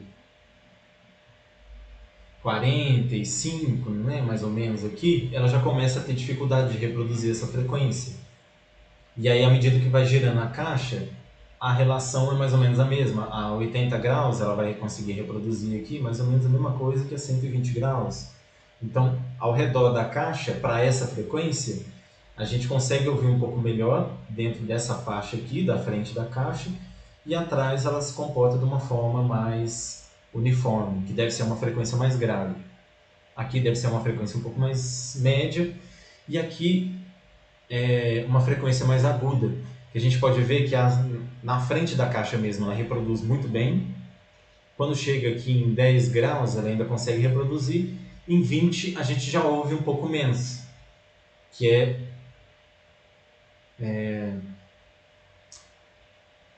que, se não me engano, aqui vão ser 10 dB, que ela vai ter esse prejuízo, essa dificuldade, né, de espalhar o som, que deve ser essa frequência mais aguda. Então, na frente dela aqui, de 20 graus para um lado ou 20 graus para o outro, a gente ouve muito bem. À medida que vai girando, a gente vai ouvindo menos agudo, até que, quando a caixa estiver girada aqui a 120 graus, a gente ouve muito pouco.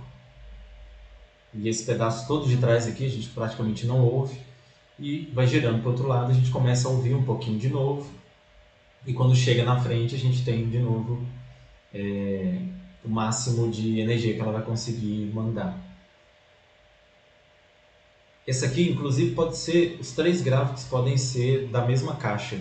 E como para cada frequência ela vai ter mais facilidade ou não de espalhar o som, ou vai ter um som mais diretivo ou mais aberto, a gente vai ter um gráfico desse para cada frequência. Em alguns, inclusive, é bem confuso, porque fica um gráfico em cima do outro, ele usa cores diferentes, e fica meio difícil de ver. Ô Vinícius, Oi.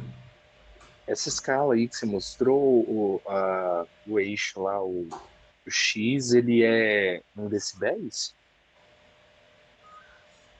Pois é, isso que eu não entendi, devia estar em alguma Porque, descrição aqui. porque uma caixa vai emitir 40 decibéis, assim, ó, de frente, menos que a voz humana, uma conversação.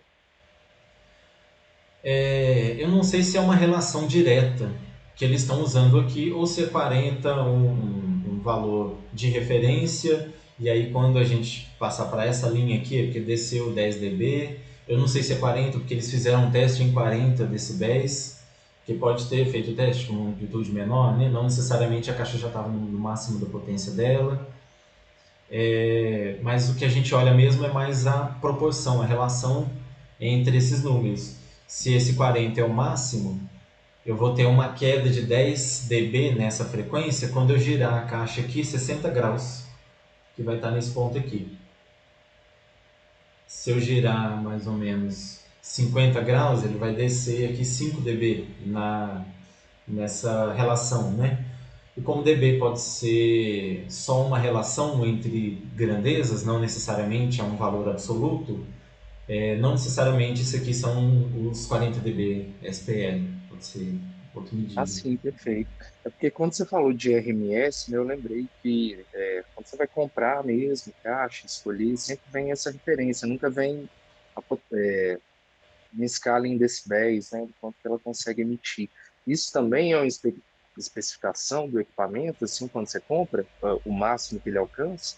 Os equipamentos profissionais, eles vão vir no manual, pode ser baixado na internet ou com ele mesmo, mas vai vir um manual completo com esses gráficos aqui, com o gráfico de como que ele reproduz cada frequência, a facilidade dele, porque não vai ser uniforme para todas as frequências, e vai vir também falando qual que é a potência sonora que ele gera a 1 metro da caixa, que é uma medida, porque se a gente não tiver uma referência de distância, para cada distância ele vai medir uma coisa diferente, né? Se eu tenho uma caixa reproduzindo 120 dB a 1 metro de distância, se eu dobrar essa distância aqui, eu tenho 3 dB a menos. Então, aqui a 1 metro eu tenho 120 dB, a 2 metros eu vou ter 117. Então, se eu chegar muito perto, vai dar até mais do que 120. Então, convencionou medir sempre a potência máxima a 1 metro de distância da caixa. E aí isso vai estar escrito também no manual da caixa. Ah, sim, aquela escala que você explicou ontem, é porque quando você vai comprar, você geralmente não acha essa informação, esse equipamento amador, né, para casa. Alguns nem fabricantes sabem muito bem, né? Eles não pagam o aluguel de uma câmera anecoica para medir aquele modelo de caixa e saber qual que é o comportamento dela. Então, meio aleatório mesmo. E eu ia falar. Inclusive a gente pode ter 2, 3 caixas, todas elas com a mesma potência em watts RMS, todas elas com 500 watts RMS, e cada uma delas tem uma eficiência diferente, cada uma conseguir atingir um nível de pressão sonora maior do que a outra. Não necessariamente a potência é uma referência absoluta. Na prática, no dia a dia, a gente usa isso como referência porque trabalhando profissionalmente, né, com as caixas, elas vão ter uma eficiência mais ou menos parecida, não tão próxima assim, mas uma média ali. Então a gente lida e trata muito falando sobre as caixas, falando sobre a potência delas mesmo e não necessariamente sobre o nível de pressão sonora que ela consegue gerar. Mas é legal olhar no manual para saber. Esse gráfico aqui ele é gerado na câmera anecoica também. O microfone, eles usam um microfone que é chamado microfone de medição, que é um microfone que tem como característica conseguir captar todos os sons, todas as frequências com a mesma intensidade. Então ele tem uma resposta em frequência plana, porque quando a gente for ver sobre microfones, cada um vai ter uma característica, algum vai conseguir reproduzir melhor, captar melhor agudos, outro vai conseguir captar melhor frequências mais graves. Então, eles têm uma característica, uma assinatura sonora do som, né, da forma como ele faz essa captação. O microfone de medição pega todas as frequências com a mesma intensidade. Então, a gente manda um som, um ruído rosa para a caixa, que tem todas as frequências, a mesma intensidade, e capta esse som gerado com esse microfone. E aí, a diferença de intensidade de cada frequência vai formar esse gráfico aqui. E essa caixa aqui, por exemplo, ela foi medida, que fala dBSPL, a 100 dBSPL. Significa que em 100 Hz ela está reproduzindo aqui um pouquinho menos de 100, aqui deve ser 200, está mais próximo de 100. E para cada frequência ela vai ter mais facilidade ou menos facilidade de reproduzir aquela frequência. Então aqui, para essa frequência região um pouco mais aguda, ele tem um pouco mais de dificuldade, então vai ser um som um pouquinho mais aveludado. Algumas vão conseguir chegar em 20 mil Hz, outras não, vão ficar em 15 mil ou até 10 mil. Algumas vão conseguir reproduzir bem a região de graves, outras vão perdendo eficiência à medida Ih, que... travou de novo. Ô, gente. Oi. Deixa eu desligar para ver se melhora.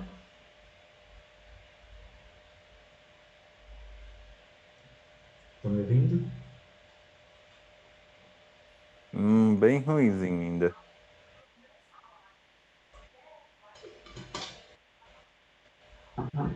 Ó, começou a melhorar.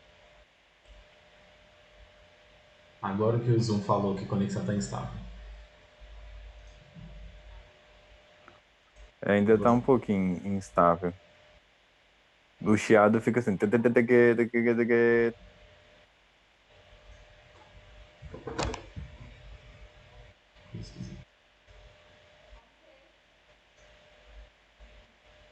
Oi, melhorou? Vocês estão me ouvindo?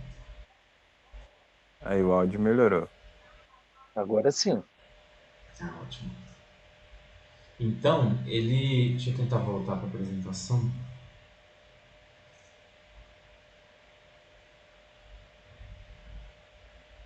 Então, tá piscando.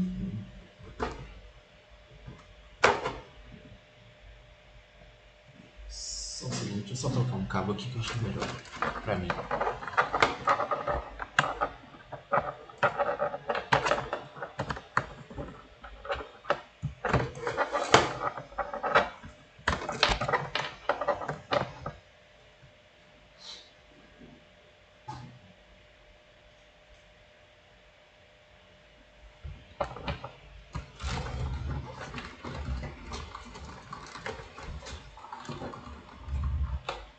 Meu monitor parou de funcionar. Mas essa caixa vai ter, né, essa dificuldade para algumas frequências. E dependendo se a caixa não for muito bem projetada, se eu tenho um alto-falante para grave e outro falante para agudo, pode ser que nessa região de transição, onde ele consegue, os dois alto-falantes estão reproduzindo, né, essas frequências, pode ser que ele tenha um buraco ou um ponto mais alto, porque está tendo muita soma. Então, esse gráfico ele mostra se a caixa foi bem projetada, se tem uma transição suave entre a reprodução desses elementos, ou se não foi calculado direito e tem um buraco nessa região de crossover, ou tem uma soma. Então, são coisas que a gente pode observar a partir desses gráficos de Dá para resposta em identificar, frequência. dá para Oi? identificar, dá para identificar exatamente a região do crossover ali no gráfico? Nesse gráfico aqui, acho que não, porque... Deixa eu tentar compartilhar de novo. Meu monitor parou de funcionar. Aí ou eu vejo a apresentação ou outra coisa. Como é que chama o gráfico mesmo? Gráfico de resposta em frequência.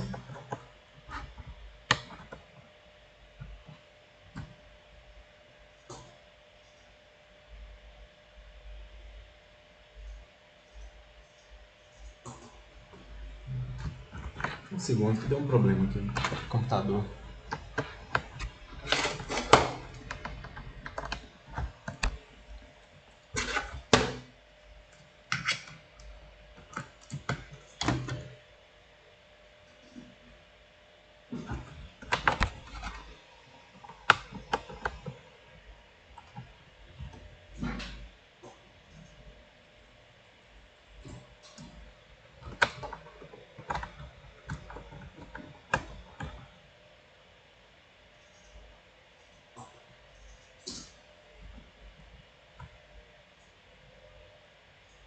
Compartilhar aqui de novo.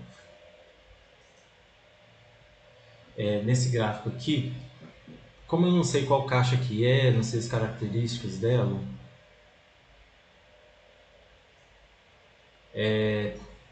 eu não sei se tem 2 ou 3 alto-falantes, mas possivelmente está nessa região aqui do crossover, porque tem uma região muito grande com uma intensidade um pouco menor e aqui tem um outro platô, né? Então provavelmente essa região aqui é uma região de crossover entre os dois. Ou então aqui pode ser um alto-falante de grave, aqui um de médio e aqui um de agudo, e aqui tem um buraco nessa reprodução, né, das frequências, ou pode ser que esse crossover esteja aqui e aí está se somando as duas frequências e aí gera esse pico.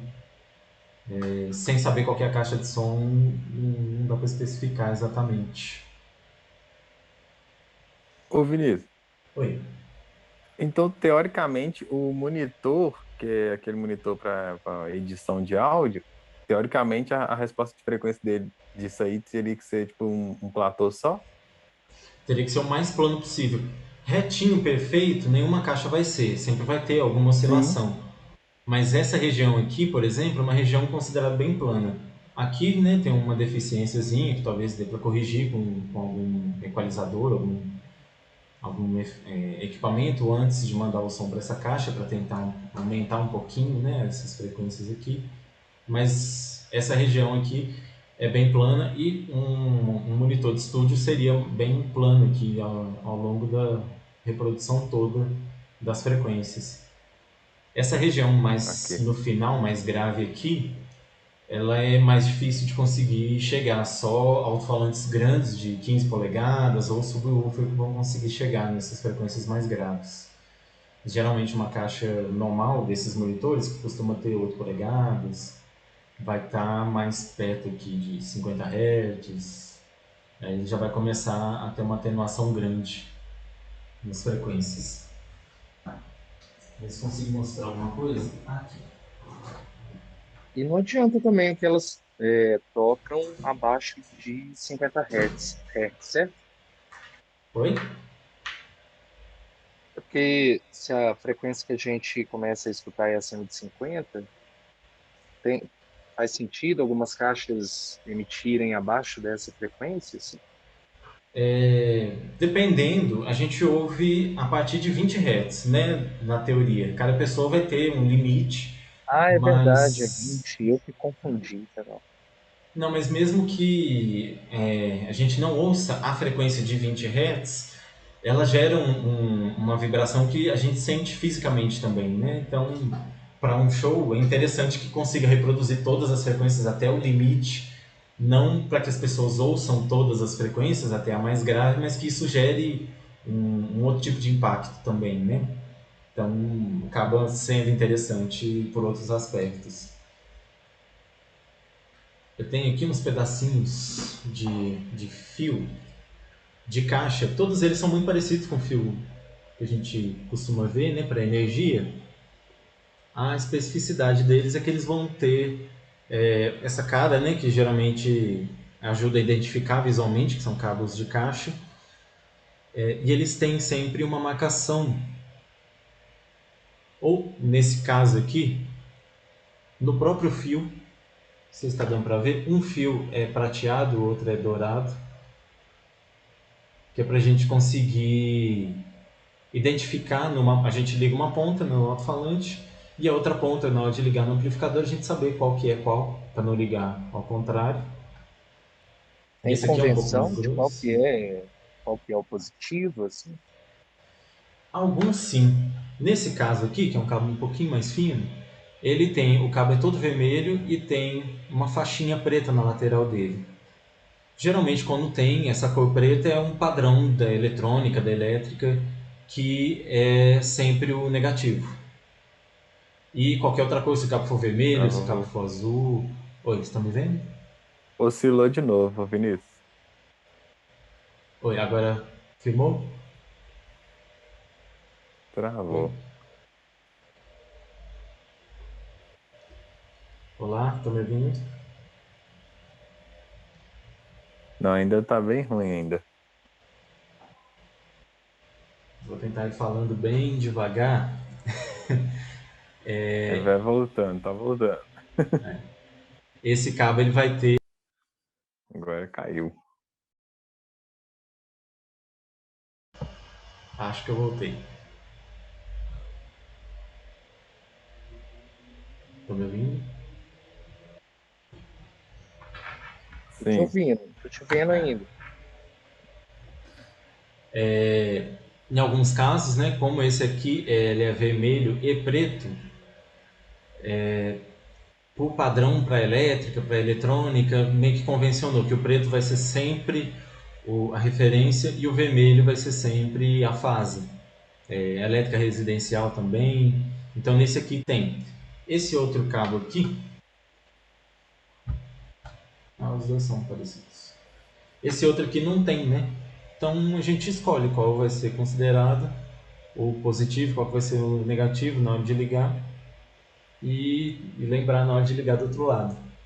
Como esse aqui ainda são cores mais ou menos próximas, né? Tem uma cor quente e a outra que é esse prateado, dá para considerar que o vermelho vai ser esse dourado vai ser o positivo, mas não tem muito padrão não. Alguns cabos têm cores completamente aleatórias.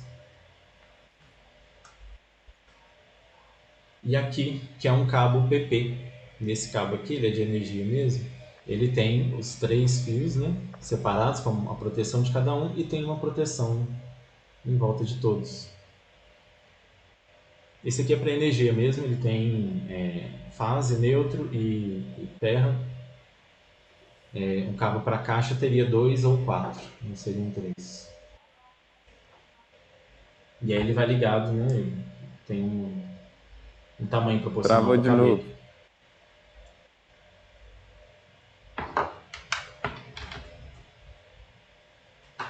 Me fala quando eu voltar.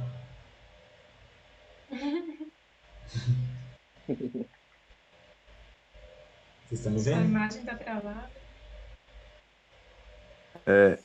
E a Esse voz áudio também. tá picando um pouquinho, assim. Oi.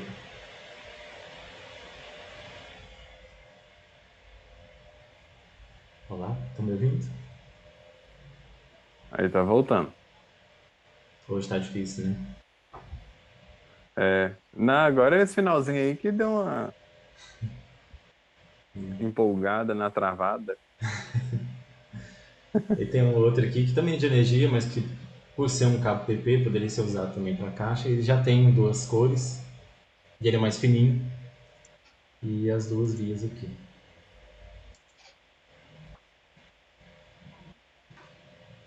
O que mais? Você tem alguma dúvida? Oi.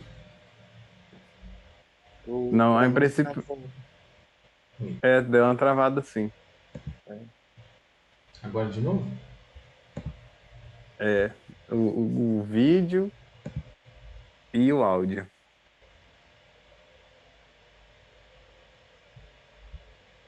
Espera um pouquinho para ver se melhora.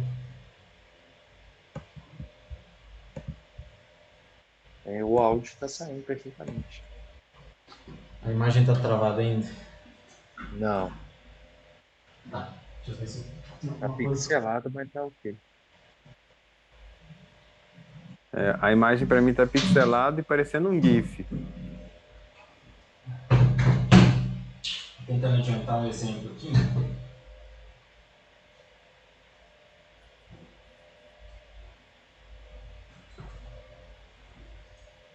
Quando voltar, vocês me avisam? O áudio tá ótimo.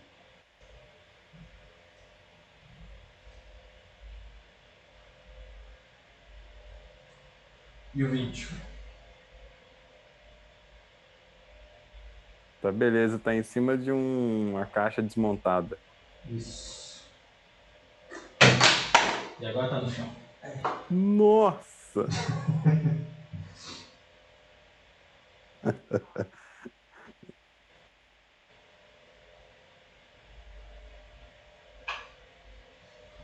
Deixa eu mudar o áudio também pra vocês conseguirem me ouvir de lá.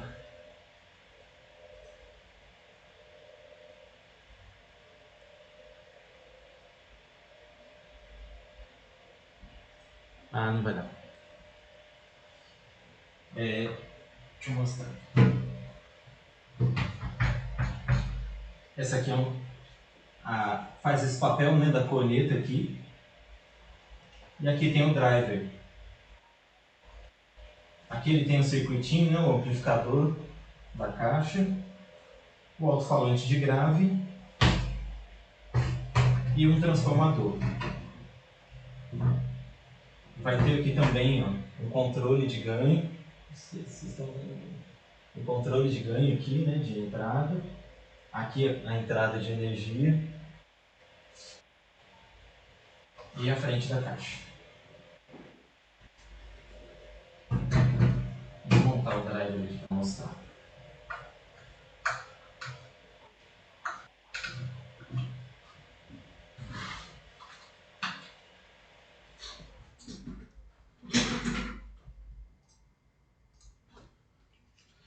Aqui, esse aqui é o driver, o ímã dele aqui, aquela bobina, né, que fica aqui, tá aqui dentro, e ele vai mandar, né, o som por essa aberturinha pequena aqui, que é pequena justamente para gerar uma pressão grande para conseguir mandar o som e poder encaixar, né, rosquear numa corneta. Já está mais ou menos solto.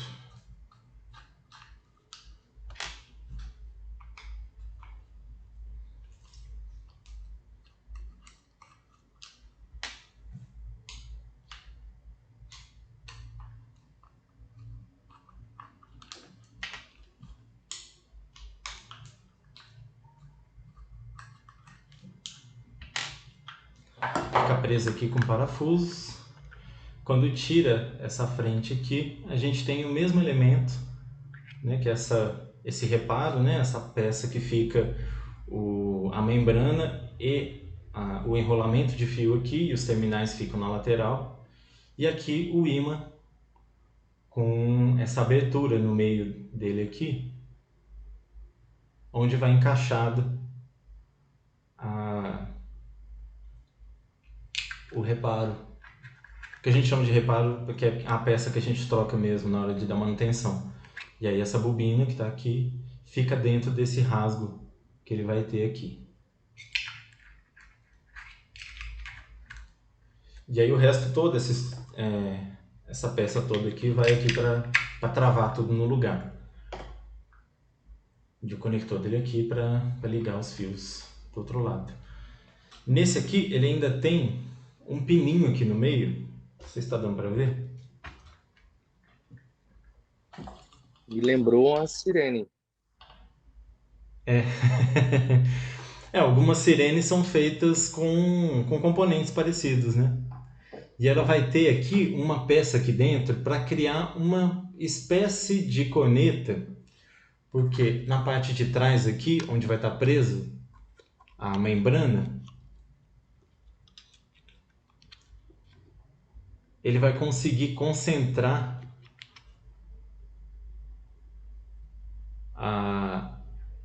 essa onda sonora que está sendo gerada aqui, ela vai concentrar lá no fundo, como esse negócio tem, essa pecinha do meio, ela tem esse movimento, esse formato meio cônico, aqui lá no fundo vai ter um espaço muito pequeno, então passa essa onda sonora, quando passa aqui, ela gera muita pressão, e aí quando ele vai saindo, esse pininho aqui, ele vai afunilando, né? Vai ficando menor, a gente tem um espaço maior para a onda sonora passar.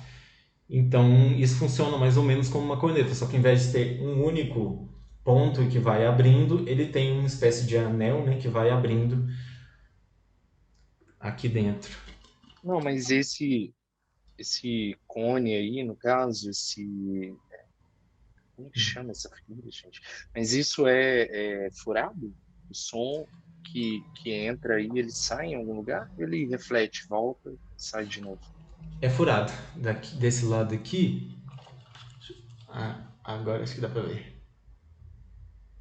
Essa peça ela vai ter aqui, né, uma base bem grande, e à medida que ela vai indo para o outro lado, ela vai afunilando aqui e vai liberando mais espaço para a onda poder ir se espalhando. Então isso gera uma pressão muito grande quando é gerada e isso vai abrindo aos pouquinhos. Assim, a minha dúvida era se o cone era furado. Não. Ele é todo fechado e aí só ao redor dele mesmo que passa o som. Aqui o outro lado. E aí essa membrana ela vai aqui e o Assim, ímã eu vai por cima disso. achei que ele era oco, é por isso que eu perguntei. Ah, sim. Poderia, né? Ser, se... Só que aí ele teria que ter um caminho que não passasse de novo pela membrana, né? Porque senão seria só oco, o som ia bater e ia voltar. Ele teria que fazer um caminho direto, né? Pra ir. Mas E poderia ser. o áudio ficou ruim de novo. Oi, tá me ouvindo? Ainda tá ruim. Quando espero melhorar, alguém tem mais alguma dúvida? Quer falar mais alguma coisa? Acho que já tá meio que acabando também, né? O tempo.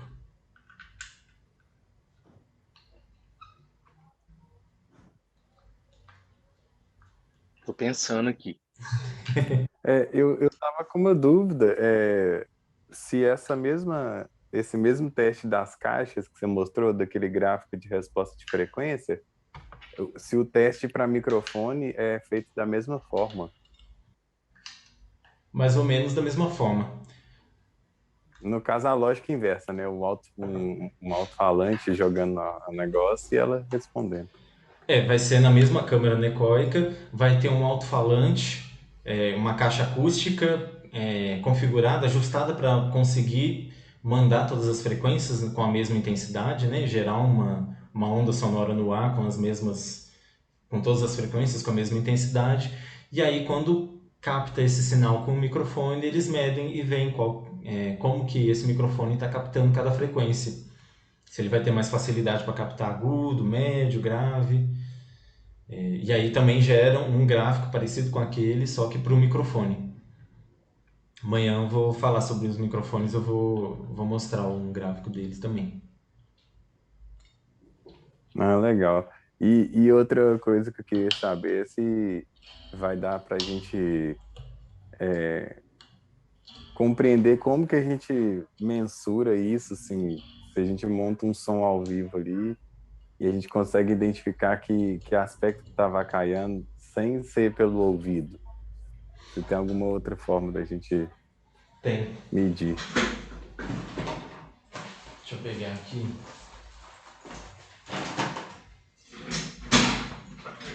Existem programas para computador que tem essa função. Esse aqui é um microfone de medição. Ele tem essa característica de conseguir captar o som em todas as direções e mais ou menos com a mesma intensidade. Ele tem uma cápsula bem pequenininha, bem sensível. E aí, nesse programa, ele vai mandar um ruído rosa que vai ser reproduzido nas caixas. E aí, quando eu capto o som com esse microfone na frente da caixa, eu consigo ver o comportamento em tempo real, né, da caixa. E aí eu consigo tentar equalizar a caixa para, se ela tem alguma região que ela reproduz muito algumas frequências, eu consigo abaixar para ficar um pouco mais plana. Ou se tiver algum ponto que ela tem mais dificuldade de reproduzir, eu consigo aumentar um pouquinho só aquela frequência. E aí a gente faz uma otimização do sistema. Eu posso mostrar o Smart, que é o programa que é mais usado para isso também. Não, legal, hein? Doideira. Esse Isso microfone resolve. aí, ele é direcional, ele capta os sons que vêm exatamente à frente ou o contrário. Esse aqui, a característica dele é poder captar o som que acontece no ambiente e medir o que está acontecendo naquele ambiente. Ele é omnidirecional, vou falar disso amanhã também, mas ele capta tudo o que acontece em volta, todas as direções. E isso a gente consegue inclusive evitar vários problemas de microfonia, por exemplo. Se eu tenho uma caixa acústica que só uma regiãozinha de frequência ela reproduz muito forte, né? Algumas frequências só. Se o ator passa com um microfone perto dessa caixa, a primeira frequência que vai dar microfonia vai ser essa, porque o alto-falante é como se tivesse um volume separado para cada frequência, e essa frequência está mais alta, o volume, e aí o microfone vai captar mais fácil e vai gerar uma realimentação, uma microfonia nessa frequência. Então, se a gente já consegue com esse microfone filtrar essas frequências para que tudo chegue com o mesmo volume, a chance de ter alguma microfonia é muito menor na hora da apresentação.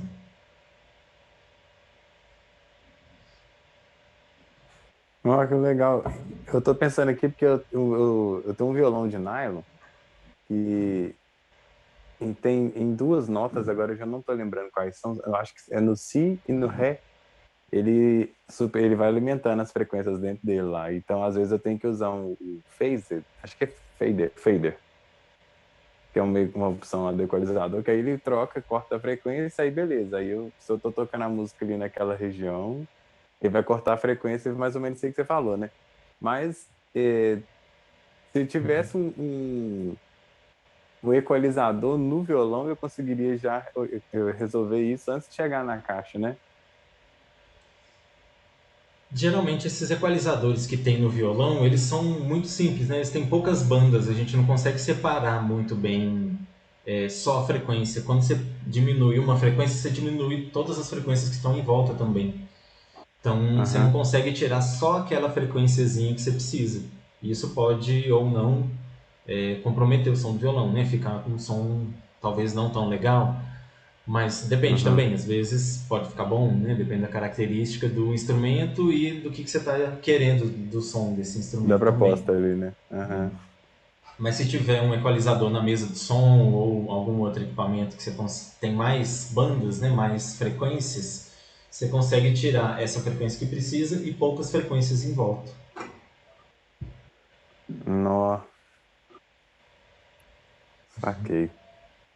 O Vinícius, dá pra, tipo, conjugar caixas passivas e ativas? Tipo, dá para usar amplificador com caixas amplificadas? Se a caixa já é amplificada, ela não tem nem entrada para você ligar o som direto no alto-falante. Ele precisa ser um sinal pequeno que vai vir da mesa, e aí ela faz essa amplificação. Mas Hum. existem algumas caixas no mercado que permitem, ela tem a caixa amplificada com o amplificador dela todo bonitinho e tem uma saída para ligar uma outra caixa, geralmente da mesma marca, passiva. Geralmente são sistemas semi-profissionais, mas que permitem usar o amplificador da caixa ativa para amplificar uma outra caixa também. Aí ela vai ter uma saidinha com esse conector na caixa ativa, com esse conector aqui, e aí você pode ligar a outra caixa irmã dela passiva para aproveitar o mesmo amplificador. Fazer um jump?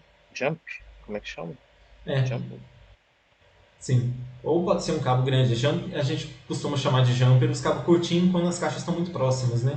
Mas pode ser um cabo grande também, mas é essa ideia de poder ligar aproveitando a energia de um na outra também.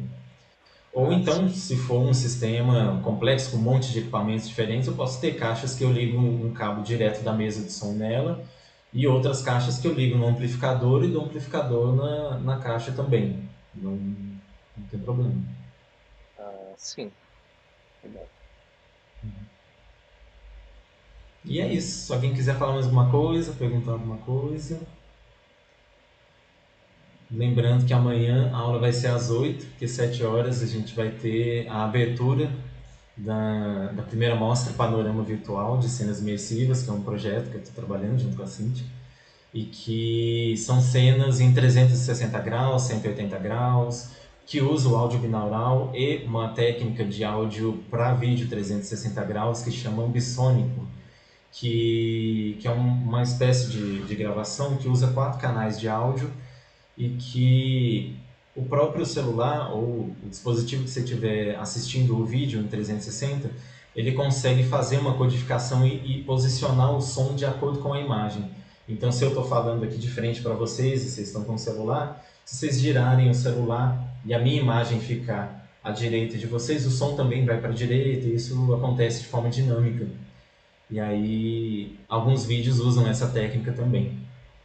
Então é bem legal. Começa amanhã a mostra. Vão ser 3 vídeos lançados todos os dias até segunda-feira. E eles vão ficar lá no YouTube depois também. Chamando o Legal link aí no demais. e-mail, Oi? no pós-aula. Chamando o link aí do canal. Ah, boa. Até amanhã. Ô, Eu vou mandar no Vinícius, e-mail de hoje também. Oi.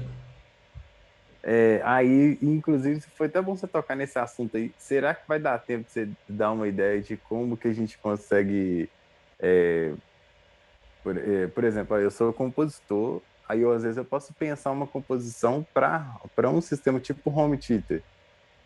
E aí, ele não é só a composição, né? No caso, é a gravação que vai, ou a edição, não sei, que vai alterar. E vai dar tempo da gente entrar nesse campo aí ou não?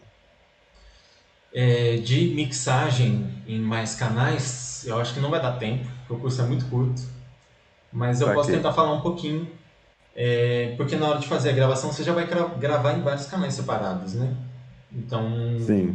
é só na hora de fazer a mixagem, ao invés de usar o som estéreo, só o L e o R, você vai ter mais saídas, vai poder direcionar o som para mais caixas, né? No caso.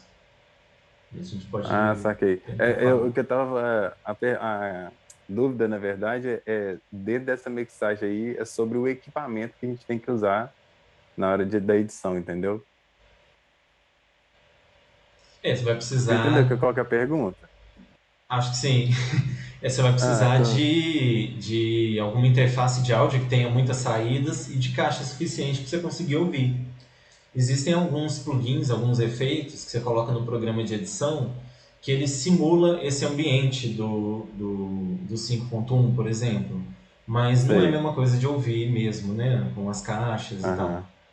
E as caixas normais de home theater, o sistema, só se forem aqueles sistemas antigos de home theater, que tem vários canais mesmo de entrada, e você liga um cabinho para cada caixa, aí pode ser que dê para ligar da interface de áudio direto nesse amplificador. Mas os de hoje em dia é só um cabo, geralmente digital, e que você não consegue mandar da interface de áudio para o home theater. Ah, Ah, pode. saquei. Sim. Dá para definir o lembrete, vem a ainda falando, para amanhã, 7 horas. Vai ser pelo Zoom a conversa, mas a gente vai transmitir também pelo YouTube. Belezura. Valeu, Vinícius. Tá. Valeu, pessoal. Boa noite. Obrigado. Boa noite. Valeu, boa noite.